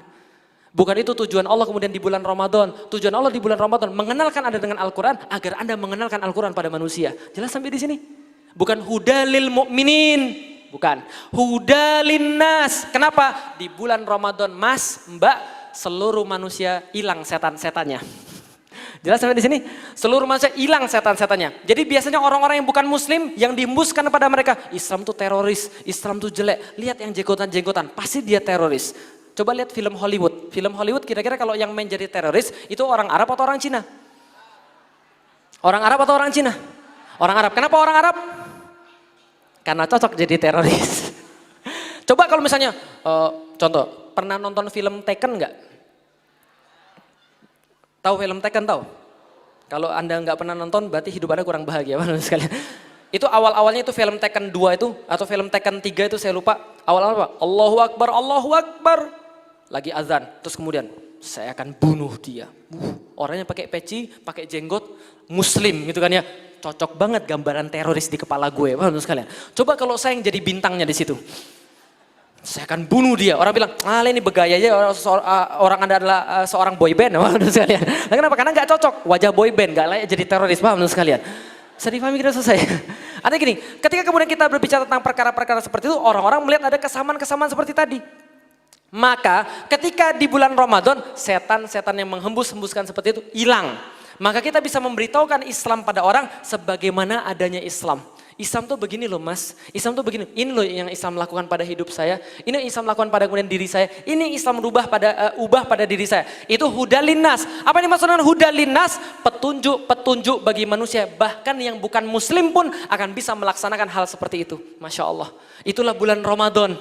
Orang-orang bukan muslim pun mengambil manfaat dari situ. Lah kenapa? Hudalinnas. Apa itu huda? Fa imma ya'tiyannakum minni huda, faman tabi'a hudaya, fala khaufun 'alaihim walahum yahzanun. Oke, coba lihat baik-baik sekalian.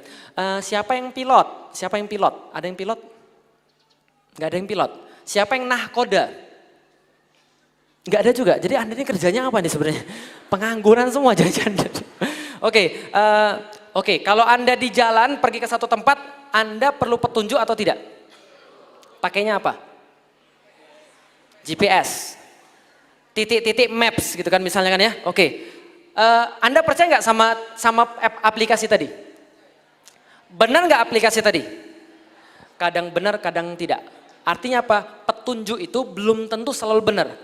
Titik-titik maps tadi, aplikasinya itu menunjukkan jalan yang benar tapi tidak menunjukkan jalan yang baik. Paham teman-teman sekalian? Karena pernah suatu hari saya tunjuk ini jalannya benar, paling cepat, ternyata lewat gang. Paham teman-teman sekalian? Mobil saya nggak bisa masuk, jangan sampai di sini. Nah itu menunjukkan jalan yang benar tapi tidak jalan yang baik. Kira-kira yang paling baik yang tahu siapa? orang setempat. Petunjuk ada yang bisa diandalkan, ada yang tidak bisa diandalkan. Di dalam Al-Quran, petunjuk yang bisa diandalkan seperti ketika Anda malam hari berjalan di tengah padang pasir, malam-malam, dan Anda tidak punya petunjuk kecuali bintang. Tapi tidak semua bintang bisa dijadikan petunjuk. Hanya satu bintang yang bisa dijadikan petunjuk. Siapa? Kamu. Oh kayak gitu kan ya. Satu bintang yang bisa dijadikan petunjuk. Siapa? Bintang yang tidak bergerak. Jelas sampai di sini? Al-Quran dilukiskan, itu petunjuk yang tidak bergerak. Walam yaj'allahu aywaja. Qayiman, lurus, tidak bergerak. Mantap, top pokoknya. Nggak bergerak, petunjuk yang Anda perlukan. Kata Allah di dalam Al-Quran, ketika datang petunjuk kepadamu di dunia, terapkan SOP-nya, Anda tidak akan khawatir, Anda tidak akan celaka. Contoh, dari mana sih datangnya? Datangnya rasa baper yang negatif, datangnya rasa nggak enak. Coba lihat, pasti dari maksiat. Akibat menyelewengi daripada petunjuk. Lihat, siapa yang mau jadi, anak-anak perempuan yang jomblo, angkat tangan. Yang jomblo. Oh cuma dikit sekali, yang jomblo angkat tangan, yang jujur, yang jomblo. Nah, kelihatan wajah-wajah Anda penuh penderitaan. Terima kasih. Oke, yang jomblo, saya sering nanya begini, tapi nggak apa-apa. Saya nggak bosan-bosan nanyain begini. Pengen dapat jodoh yang soleh atau yang salah? Yang pintar atau yang tidak pintar? Yang pintar ngaji mau? Yang tanggung jawab mau? Yang ganteng mau? Yang banyak masalah tadi itu kan ya. Baik. Yang bejat atau yang taat? Yang selingkuh mau? Ngomong-ngomong banyak nggak laki-laki yang selingkuh? Kira-kira berapa persen? Ya Allah ya Rob. Langsung buka harga 85%. Saya jadi tahu kelakuan Anda di Bandung Barat tuh kayak apa. Sehingga Anda tidak dipercaya sama wanita gitu kan ya. Oke, yang ada yang di atas 85% ada? Berapa persen? Berapa? 100. Ya Allah. Mbak-mbak mau tahu berapa persen laki-laki selingkuh? Mau tahu? Benar? Perhatikan baik-baik, ini demi masa depan Anda. Ini ada datanya. Menurut salah satu penelitian, cowok selingkuh, potensi cowok selingkuh, menurut satu penelitiannya valid, sahih, tapi judulnya agak dikit bombastis. Lihat, ternyata potensi cowok selingkuh adalah judulnya 3 di antara 2 laki-laki selingkuh. Berapa banyak? Hah? Enggak, saya enggak salah. 3 di antara 2 laki-laki selingkuh, berapa banyak? Berapa? Maksudnya gimana Ustaz? Yang selingkuh 3, laki-lakinya 2.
Batal, yang lain. Jawaban lain. Kenapa? Karena pinter masak. Ada nggak yang selingkuh istri pinter masak? Oke, apalagi yang lain? Hah? Oh cantik, oke bagus. Ini jawaban yang paling umum. Mereka bilang gini, kalau saya punya istri yang cantik, saya nggak bakal selingkuh. Teman-teman sekalian, Anda sudah dibodohi oleh orang-orang zaman sekarang yang hanya mengukur wanita dari kecantikan. Sayangnya banyak wanita yang tertipu. Lah kenapa? Mereka berfokus pada kecantikan. Padahal belum tentu. Ingat baik-baik, kalau Anda sibuk untuk memoles luar saja, fisik saja, nanti akan ada laki-laki yang datang pada Anda cuma nyari fisik Anda. Dan saya kasih tahu, kalau Anda cuma fisik saja kayak sekarang, wah Masya Allah. Lihat Instagram saya tuh, aksi bela Islam, yang komentar, cek IG kami kakak, pelangsing, pemutih, peninggi, pembesar gitu. Kalau Anda cuma itu doang Anda pikirin gitu kan ya, nanti akan ada laki-laki yang nyari Anda cuma gara-gara itu doang. Dan ketika ada seorang laki-laki nyari Anda karena itu, maka setelah nikah, catat baik-baik, 3 hari kemudian rumput tetangga lebih hijau. Betul begitu? Nah ini laki-laki semua nih, benar ini. Lah kenapa? Oke catat, laki-laki tidak akan bakal bisa dipuaskan dengan yang namanya fisik. Nggak bakal bisa dipuaskan dengan fisik. Dengan katanya apa? Laki-laki yang setia pada istrinya adalah laki-laki yang taat pada Allah. Yang takut pada Allah. Bisa dipahami teman sekalian? Coba lihat zaman sekarang, banyak orang pengen hidupnya bahagia, tapi nggak mau petunjuk Allah. Pada petunjuk Allah sudah jelas, jangan pacaran misalnya, jangan pacaran. Coba lihat. Selingkuh nggak mau, saya nggak mau diselingkuhi Ustadz, tapi Anda mau pacaran, itu cari ini sendiri, cari masalah sendiri. Lah kenapa? Lihat, pacaran sama selingkuh, beda atau sama? Sama atau beda? Sama-sama pegang tangan yang bukan mahram, sama-sama ngerayu, I love you, I need you, I miss you, wah itu misalnya. Tapi belum nikah, bahan sekalian, artinya sama-sama maksiat. Catat baik-baik, laki-laki yang mudah bermaksiat sebelum nikah akan jauh lebih mudah bermaksiat setelah nikah. Kenapa? Sama-sama maksiat. Huda linnas. Kalau Anda mau mengikuti perintah Allah, la khaufun alaihim walahum yahzanun. Tidak akan merasa sedih, tidak akan merasa kemudian susah. Lah kenapa? Karena Allah yang memandu. Saya alhamdulillah. Kira-kira kalau wajah saya pacaran atau tidak? Kira-kira saya pacaran atau tidak? Tidak, Anda meremehkan saya ya. Saya dulu pacaran sebelum nikah. Sebelum nikah saya pacaran, setelah saya pacaran saya masuk Islam, saya putusin pacar saya. Lah kenapa? Karena ini bukan petunjuk Allah. Sakit nggak kira-kira? Sakit, saya juga manusia, paham sekalian. Belajar Islam, setelah belajar Islam kemudian menikah. Setelah menikah, Masya Allah, pas proses pernikahan aja itu sudah banyak sekali cobaan. Apa cobaannya? Ibu saya Chinese, bapak saya Chinese. Istri saya, ibu bapaknya orang Jawa. Maka awal-awalnya sudah banyak sekali. Kamu udah datang sana? Sudah. Nanti papi datang sana ya untuk melamar. Oke, papi dan mami saya datang. Sampai di sana, itu tahu rumahnya orang Jawa? Joglo tahu? Itu kan dibuka depannya joglonya. Rumahnya kan kemudian di situ ada joglonya dibuka, jadi ruang tamunya menyatu sama halaman depan. Kira-kira gitulah, karena sudah dibuka joglonya. Itu kemudian bapak saya datang karena bapak saya sudah tahu etikanya, lepas sepatu. Ibu saya bawa sepatu masuk. Bawa sepatu masuk rumah, paham sekalian. Saya bilang ini, Mimi mohon maaf Mi, ini sepatunya tolong dilepas, ini kan dalam rumah. Ibu saya bilang ini, tapi ini kan kotor. Ada ibunya paham sekalian. Ya Allah ya Rabbal. Itu ujian-ujian semacam itu. Sampai kemudian bapak saya bilang gini, Lik coba tanya sama calon mertuamu kira-kira berapa yang dia perlukan untuk walimahan. Saya tanya, mohon maaf ibu perlu berapa untuk walimahan? Namanya orang Jawa, onggah-onggoh, andap asor, mendem gitu kan ya. Enggak usah, enggak apa-apa, biar keluarga kami saja. Orang Jawa kan begitu kan ya. Pernah ketemu orang Jawa enggak? Nah, ketemu orang Jawa. Mas, ayo silakan makan. Gak usah, saya masih kenyang. Nanti saja. Lapar. Dalam hati bungkus saja mas. Gitu kan ya. Makanya sekalian. Nah tapi sifat-sifat kayak gini tolong kalau ada orang Jawa hadir di sini. Tolong jangan dibawa sifat ini nanti ke surganya Allah. Nanti Anda rugi. Kenapa? Orang Jawa silakan masuk surga. Gak usah, saya di luar saja. Paham ya? Akhirnya bapak saya bilang, yaudah Lik kasih 5 juta Lik. Oke, saya kasih 5 juta pada keluarganya untuk walimahan. Bapak saya modalin saya 3,5 juta. Ustadz gak bermodal dong. Oh alhamdulillah saya punya modal. Modal berapa saya nikah? 1,5 juta. Alhamdulillah modal ada tapi dikit gitu kan ya. 1,5 juta. Oke, 3,5 juta saya beliin mas kawin, gelang, cincin sama seperangkat alat sholat. Nikahlah kita, setelah nikah kita hidup di Jakarta. Hidup di Jakarta Masya Allah. 1,5 juta habis dalam waktu kurang dari sebulan. Masya Allah, kurang dari sebulan saya dapat kabar. Apa kabarnya? Saya sakti mandraguna, istri saya hamil alhamdulillah. Nah setelah istri saya hamil, punya masalah lagi. Apa masalahnya? Gimana caranya guna untuk meriksa anak ini? Makannya gimana? Ya Allah saya cari kerjaan kemana-mana, nggak dapat, bayangkan. Saya bilang, Bahkan kalau perlu nyuci mobilmu saya rela, nggak ada yang mau terima Bapak Ibu sekalian. Saya bilang sama istri saya, Dek mungkin sekarang rizkinya dari kamu. Kamu kan dulu di Bogor ngajar les privat. Coba sekarang kamu ngajar les privat. Saya anterin ke 4, 5 les privat, nggak ada yang mau nerima nggak ada yang mau nerima istri saya. Akhirnya kemudian dalam kejadian seperti itu, kemudian kita hidup susah sekali. Akhirnya 2 bulan setelah kehamilan kita dapat kabar baru lagi. Apa kabarnya? Istri saya keguguran.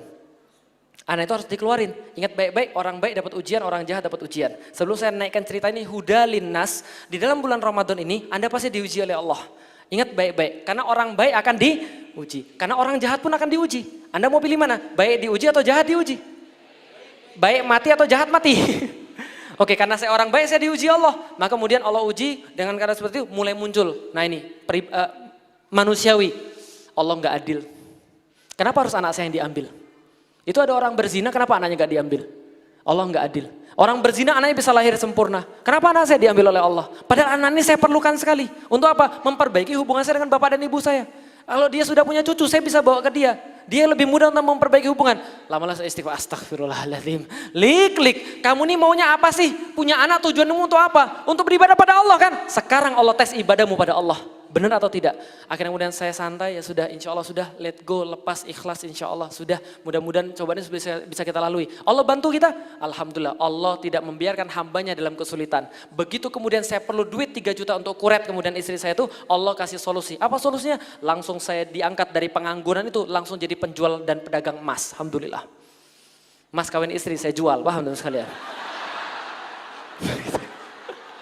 Itu mas kawin tuh gelang saya beli 2,5 juta, saya jual 2,45, itu saya ingat banget. Saya jual gelangnya nggak cukup, saya jual motor istri saya. Ya Allah, itu kayak laki-laki nggak punya harga diri Bapak sekalian. Istri saya beli motor second, dia beli motor second hasil bapak ibunya jual sawah. Ketika kuliah beli motor Grand Astrea 6 juta dia beli. Saya jual setengahnya 3 juta. Yang penting laku dia harus dikuret dengan cara cepat supaya dia bisa selamat. Oke, 3 juta kemudian jual motornya. Tapi alhamdulillah saya nggak matikan ya. Allah membuktikan apa? Huda linnas. Besoknya 7 tahun kemudian saya baru bisa ganti dia motor baru sama mobil baru. Alhamdulillah. Tapi bukan permasalahan itu. Huda itu bukan harta. Tapi apa? Kebahagiaan yang Allah siapkan pada orang-orang yang mau taat pada Allah. Mulai dari sekarang lihat baik-baik. Kalau Anda lihat ada orang-orang yang bermaksiat pada Allah dan mereka dapat dunia ini, mereka dapat harta, mereka dapat anak dan segala-galanya. Hati-hati lihat baik-baik. Itu ada waktunya. Ada expirednya, gitu kan ya? Tidak mungkin selama-lamanya. Bisa dipahami teman sekalian. Setelah nikmat itu berakhir, akan ada kesulitan, kesengsaraan yang menanti dia tanpa habis-habis dan penyesalan tiada akhir. Mohon maaf, yang sekarang lagi sibuk pacaran misalnya, mohon maaf. Lagi pacaran enak atau tidak? Enak banget, orang saya pernah kok, yang bilang gak enak bohong. Dan enak banget kok. Tapi kenikmatan pacaran itu ada masanya, ada waktunya, ada batasnya. Setelah itu penyesalan tanpa akhir. Tapi bagi orang yang taat pada Allah, sekarang Anda mungkin susah. Sekarang Anda mungkin dikata-katain orang, lu belum punya pacar? Belum. Kemarin gua tanya lu belum punya pacar. 2 tahun yang lalu lu juga belum punya pacar. Lu homo ya? Enggak apa-apa, ada sakitnya di situ. Nah, ada sakitnya, ada sulitnya. Tapi sakit itu ada batas waktunya, ada expirednya. Tapi nanti setelah expired itu ada kebahagiaan tanpa henti, kebahagiaan keindahan yang menanti daripada Allah Subhanahu Wa Taala. Saya sama istri saya ketika lagi susah, sekarang jadi cerita indah. Tapi orang-orang yang melakukan maksiat, ketika dia sekarang kemudian melakukan maksiat dan mendapatkan nikmat, nggak akan bakal bisa diceritakan sama anak cucunya. Paham? Saya bisa cerita sama anak saya, tahu nggak Dek, dulu Umi sama Abimu, no pacaran, Masya Allah. Nggak pakai, Abi jantan, langsung datengin bapaknya, Masya Allah, ada cerita. Coba kalau orang bermaksiat, dia cerita sama anaknya begitu, tahu nggak dulu Abi sama Umimu, kalau Abi mau pacaran, modusnya begini, Abi telepon dulu. Ketika Assalamualaikum, yang jawab bapaknya langsung tutup gitu kan ya. Kalau ternyata bapaknya enggak ada, Abi langsung pergi ke sana. Dan tahu apa yang Abi lakukan? Masya Allah, Abi pegang tangan ibumu, ya Allah nggak bakal bisa diceritain. Paham gak itu saya? Anda nggak akan bakal mau cerita kemaksiatan. Tapi kalau ketaatan pada Anda akan cerita. Oke, itu baru hudalin linnas. Masih ada 5 menit. Oh insya Allah. Hudalin nas wa bayyinatin minal huda wal furqan. Oke, saya jelaskan dengan cara singkat. Apa maksudnya Al-Quran? Wa bayyinatin minal huda wal furqan. Oke, coba lihat. Nabi Musa. Anggaplah Anda adalah umatnya Nabi Musa. Anda diajak pergi, oke umatku kita pergi, tinggalkan Fir'aun, Anda bersama saya. Nanti kalau dibunuh gimana? Enggak, Anda bersama saya. Oke, keluar Anda dari tanah Mesir, tiba-tiba di tengah jalan Anda kehabisan makanan dan segala-galanya, di depan Anda ada Laut Merah, di belakang Anda ada tentara Firaun yang sudah menanti mau membunuh Anda. Tiba-tiba di saat itu ada di antara kita orang yang masih sempat ngece. Tahu maksudnya? Sempat ngece. Alam Musa, katanya mau nyelamatin. Itu lihat di depanmu, lihat di belakangmu, nggak ada solusi nih ya, dasar Musa. Karena itulah Musa bilang, kalla inna ma'ya rabbi sayahdin. Saking keselnya Musa pada kaumnya pada saat itu. Lah kenapa? Kaumnya itu masih udah mau mati aja masih sempat ngece, paham teman sekalian? Musa ngece. Kata Musa, enggak, kita enggak bakal disusul oleh mereka. Kalla inna ma'ya rabbi sayahdin. Lihat kata-katanya, sangat tendensius sekali, sangat emosional sekali. Enggak, bersama saya Tuhan saya, dan Tuhan saya akan menunjuki saya. Bukan bersama kita loh, bersama saya. Kata Rasul, la tahzan innallaha ma'ana. Tenang, enggak apa-apa. Tuhan kita bersama kita. Innallaha ma'ana. Allah bersama kita, bukan bersama saya. Kalau Musa enggak bersama kamu, bersama saya. Lah kenapa? Kamu ngece sih. Jadi kira gitulah. Setelah kemudian apa yang dikatakan kepada Musa? Ketukkan tongkatmu, diketuk. Belah berapa? Belah berapa? Belah 2, yakin belah 2? Pada mufasir yang lain belah 12. Belah 12. Karena Bani Israel ada 12. Belah berapa? Pernah nonton Pirates of Caribbean? Yang terakhir? Yang apa namanya? Lautnya terbelah? Lihat videonya, itu lebih keren daripada video tadi. Lah kenapa? Allah keringkan bawahnya, dibagi 12 kemudian belahnya 12, masing-masing belahan 12 ada kerang-kerang kayak begini. Orang-orang bisa melihat bagian yang lain. Jadi ibaratnya gini, kalau ada Bani Israel, bro gimana bro? Santai bro, fine, lanjut. Paham antum? Ya Allah kering, ya Allah gunung, ya Allah bro arusnya ke atas bro. Paham antum? Jadi ketika mereka menyatakan, ya Allah ya Rob. Bayangkan kalau Anda di sana, Anda beriman gak kepada Musa? Anda beriman gak kepada Musa ketika Anda sudah melihat semua itu? Musa, ini pasti Rasul Allah. Kami menyembah Tuhannya Musa, gak ragu kami dengan Musa. Oke, baik. Anda punya anak, Musanya sudah gak ada. Anda punya anak, Musanya sudah nggak ada. Gimana cara meyakinkan anak Anda bahwa Musa adalah Rasulullah dan agamanya Musa yang betul? Gimana caranya? Gimana caranya Bu? Cerita. Nak, tahu nggak nak? Kemarin ibu di titik itu tuh ibu tuh. Itu ibu-ibu di situ tuh ibu tuh. Masya Allah. Ibu menyaksikan apa nak? Masya Allah nak. Gunung nak dari air. Ya Allah nak. Ibunya menjelaskan panjang. Anaknya, wah. Karena masih 5 tahun Bu. Karena anaknya masih 5 tahun. Anak yang sama sudah usianya 15 tahun. Anda panggil, nak sini nak. Tahu nggak kenapa Musa adalah Rasulullah? Nak, gini nak. Anaknya bilang, sebentar. Mau cerita apa Pak? Apa Bu? Tentang yang lautan kebelah itu ya? Ini udah keberapa kali? 143 kayaknya itu. Terus anaknya bilang apa? Terus masalah buat gue. Itu kan urusan lu, bukan urusan gue. Paham teman sekalian? Kenapa? Karena Anda tidak bisa mewariskan mata. Lihat baik-baik, Nabi kemarin kemarin datang, bawa agama, bawa petunjuk beda dengan mukjizat. Mukjizat Musa, tangan bercahaya, membelah lautan, bukan itu petunjuknya. Petunjuknya Taurat, bisa difahami. Tapi bukti-buktinya itu bayinahnya itu hanya membuat orang beriman. Tapi petunjuknya beda. Isa menghidupkan orang mati, bukan itu petunjuknya. Petunjuknya Injil. Bisa dipahami teman sekalian? Tapi Masya Allah ya Rob, Musa bawa mukjizat, bawa petunjuk. Ketika meninggal Musa, maka petunjuknya diacak-acak oleh manusia, mukjizatnya nggak ada lagi. Sampai sekarang masih ada tongkat yang bisa membelah lautan? Kalau ada saya mau beli 2, paham teman sekalian? Masih ada yang bisa menghidupkan orang mati? Naik awan? Bicara dengan hewan? Melembutkan besi dengan tangan? Enggak. Tapi coba lihat, seluruh nabi-nabi ketika dia diangkat atau dia wafat, mujizatnya diangkat juga oleh Allah Subhanahu wa taala. Satu saja, nabi akhir zaman, tidak ada lagi nabi setelahnya. Maka Allah kata, mulai dari sekarang saya putuskan di bulan Ramadan ini, apa yang saya putuskan? Mulai dari sekarang, mujizatnya sama dengan petunjuknya. Ya Allah ya Rob. Paham gak maksudnya? Al-Quran itulah petunjuk, Al-Quran itulah mujizat. Maka Allah tuh nggak habis bilang di dalam Al-Quran. Keheranan dalam tanda kutip, keheranan Allah kepada Anda semua yang Anda sampai sekarang berinteraksi dengan Al-Quran tapi masih nggak paham dengan Allah. Apa kata Allah? Afala yatafakkarun ya ulil albab la'allahum yatafakkarun la'allahum La'allakum yatafakkarun. La'allakum yatafakkarun, supaya Anda berpikir, supaya Anda kemudian tahu, supaya Anda kan punya akal. Sayangnya orang Indonesia tuh ngomongnya begini, ketika mengartikan ayat seperti ini, ngartinya terlalu lembut karena orang Indonesia. Kenapa Anda tidak berpikir? Apakah Anda tidak berpikir? La'allakum yatafakkarun. Apakah Anda tidak berpikir semua ini? Berakal semua ini? Padahal artinya bukan itu. Tahu artinya kalau misalnya dibaca dengan cara yang benar? Bagaimana kalau dibaca dengan cara yang benar?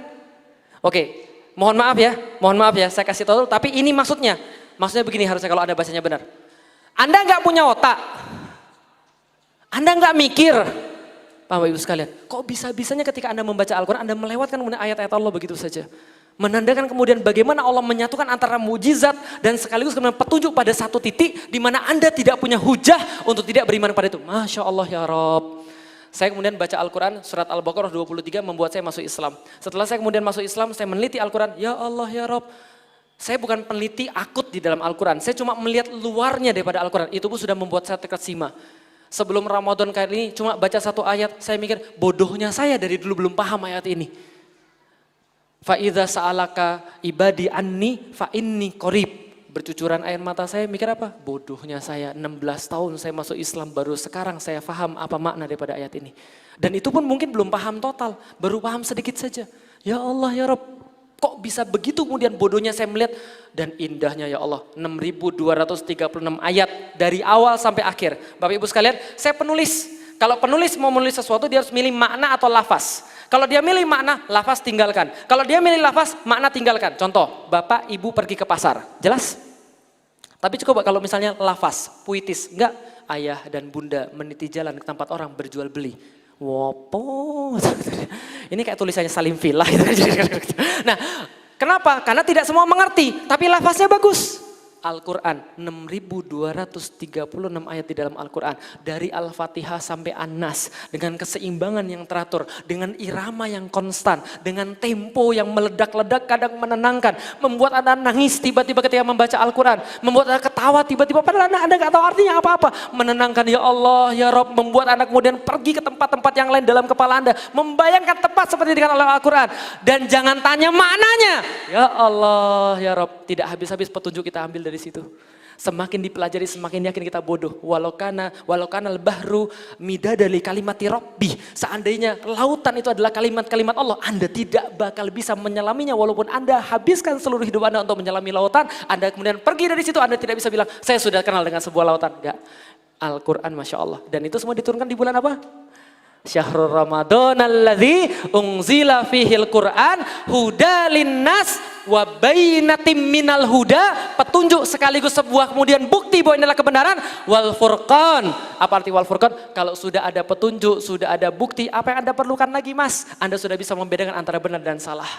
Insya Allah Anda sudah bisa membedakan ini kira-kira benar, ini kira-kira nggak benar. Kenapa? Anda sudah berinteraksi dengan Al-Quran. Pertanyaan saya Bapak Ibu sekalian, seberapa banyak Anda berinteraksi dengan Al-Quran pada waktu ini? Ramadan satu-satunya waktu di mana Allah membukakan di dalam Al-Quran yang tidak pernah akan dibukakan olehnya di waktu-waktu selain daripada Ramadan. Di bulan-bulan Ramadan, apa yang saya doakan pada Allah? Ya Allah, hadiah apa lagi bulan ini yang kau berikan kepada kami dengan Al-Quran?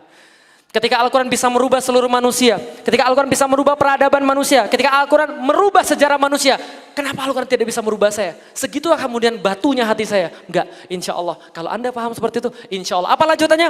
Famang syahida minkumus syahroh waliyasum. Terakhir banget. Famang syahida minkumus syahroh waliyasum. Lihat baik-baik. Famang syahida. Apa arti syahida? Apa arti syahida? Dalam terjemahan Al-Quran, menyaksikan. Apakah betul menyaksikan? Oke, coba lihat. Menyaksikan beda dengan melihat. Mulainya Ramadan itu bukan dengan menyaksikan, tapi melihat. Sumu liru'yatihi wa aftiru liru'yatihi, kata Rasulullah. Saumlah Anda ketika melihat hilal Ramadan, dan berbukalah Anda Idul Fitri ketika melihat hilal Syawal. Jelas sampai di sini? Ru'yat. Ru'yat asal kata apa? Ro'a. Kenapa tidak dikatakan faman ro'a minkumus syahro falyasum? Siapa yang melihat bulan Ramadan maka berpuasalah. Tidak, yang digunakan adalah apa? Faman syahida minkumus syahro falyasum. Masya Allah, siapa yang syahadat bahwa Ramadan itu betul maka berpuasalah di situ. Syahadat kayak asyhadu an la ilaha illallah. Anda belum bersyahadat sebelum Anda mengakui. Contoh, Evander Holyfield vs Mike Tyson. Pernah nonton? Pernah nonton siapa yang menang? Evander Holyfield. Mike Tyson bilang, saya nggak mau, saya mau rematch karena saya nggak ngaku kalah sama dia. Saya nggak ngaku, rematch kalah. Apa kata Mike Tyson? Ya, saya ngaku dia juara dunia. Saya ngaku dia lebih baik daripada saya. Itulah syahadat sebenarnya. Ketika Anda sudah berantem sama Allah, membuktikan bahwa ada Tuhan selain Allah, membuktikan ada kekuasaan selain Allah, membuktikan ada keindahan selain Allah, membuktikan ada kesempurnaan selain Allah, Anda nggak mampu. Maka Anda tertunjuk sujud, asyhadu an la ilaha illallah wa asyhadu anna Muhammadar Rasulullah. Ya ngaku, sudah enggak ada yang lain, Allah yang satu-satunya. Saya sudah cukup pencarian saya, Allah satu-satunya. Paham maksudnya? Faman syahida minkumus syahra falyasum. Maka kalau Anda sudah tahu kehebatan Ramadan ini, mujizat Ramadan ini, kekerenan Ramadan ini, di dalamnya Al-Quran mengubah seluruh manusia, falyasum. Maka apakah harusnya Anda tidak berpuasa di situ? Apakah Anda perlu disibukkan lagi dengan makan dan minum di bulan ini? Sedangkan kemudian Rasul saja nyari pelajaran dalam Al-Quran. Ya Allah ya Rabb. Kalau ada yang menyibukkan Anda kecuali kemudian Al-Quran dalam bulan ini, Anda rugi betul. Serius, rugi betul. Kenapa? Ini hadiah terbesar Allah bagi manusia. Al-Quran tepat seperti yang dibaca oleh Rasulullah SAW. Ketika Anda membacakan satu ayatnya, itu tepat yang diucapkan oleh lisan Nabi besar Muhammad SAW. Syahrul Ramadan alladzi unzila fihil Qur'an hudal linnas wa bayyinatin minal huda wal furqan. Baik teman-teman sekalian, terima kasih atas perhatiannya. Mudah-mudahan penjelasan ini memberikan kebaikan pada teman-teman semua. Bagi saya tidak ada yang lebih baik daripada bulan Ramadan untuk kemudian taat pada Allah.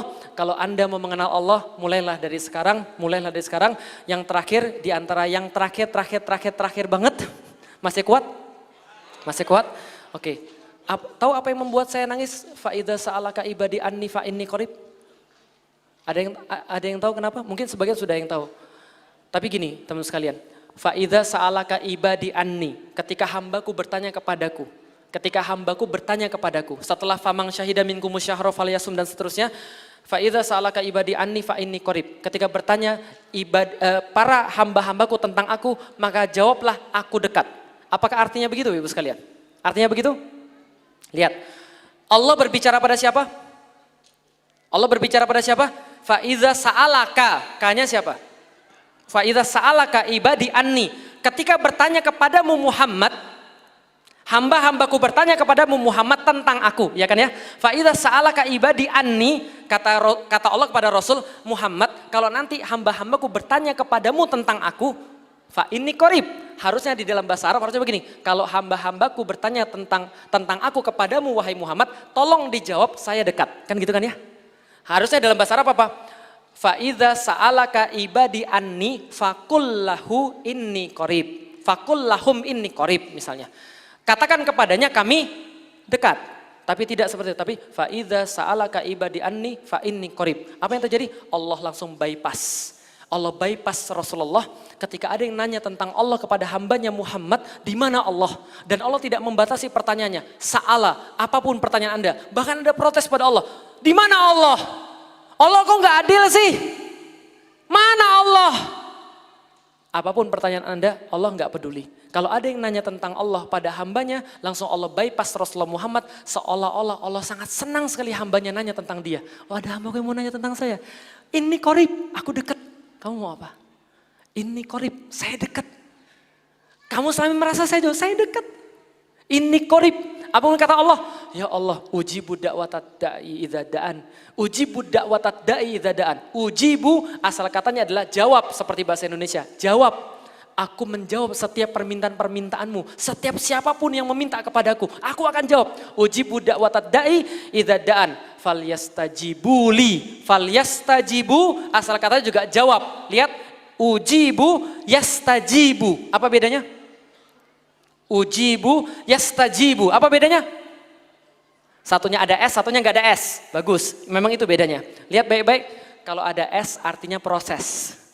Kalau ada S artinya istighfar. Artinya proses minta ghafar, ampunan Allah yang kita minta. Istighfar prosesnya. Apa kata Allah?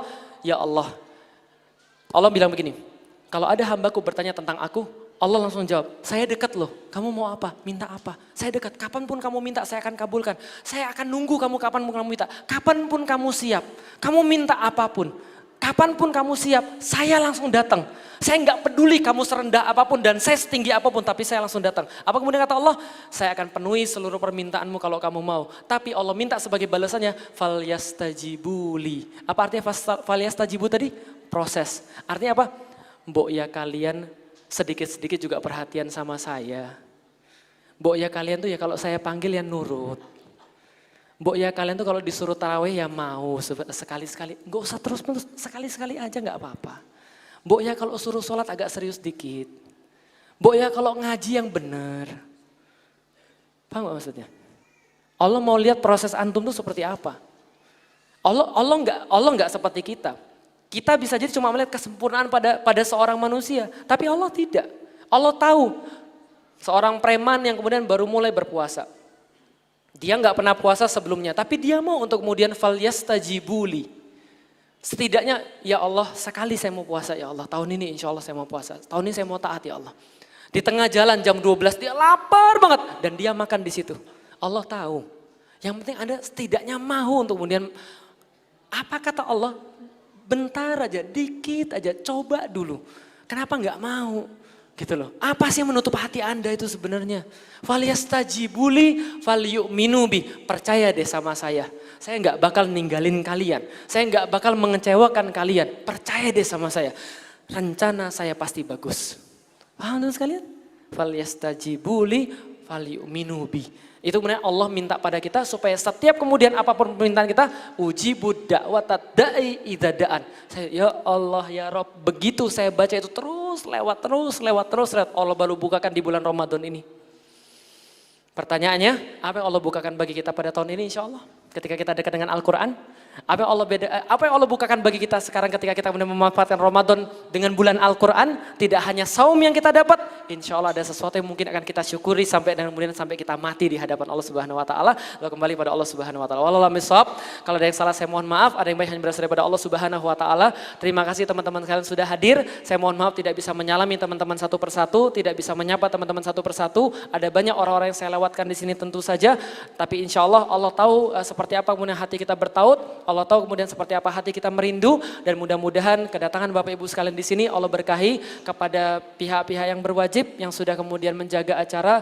Terima kasih. Semoga Allah membalas dengan balasan yang lebih daripada yang Bapak Ibu bisa bayangkan. Bagi teman-teman yang sudah mendukung acara ini, mudah-mudahan Allah balas dengan apapun yang bisa lebih baik yang Allah balas. Saya doakan mudah-mudahan kita bisa berkumpul nanti di jannahnya Allah dan insya Allah itulah sebaik-baik balasan. Terima kasih. Assalamualaikum warahmatullahi wabarakatuh.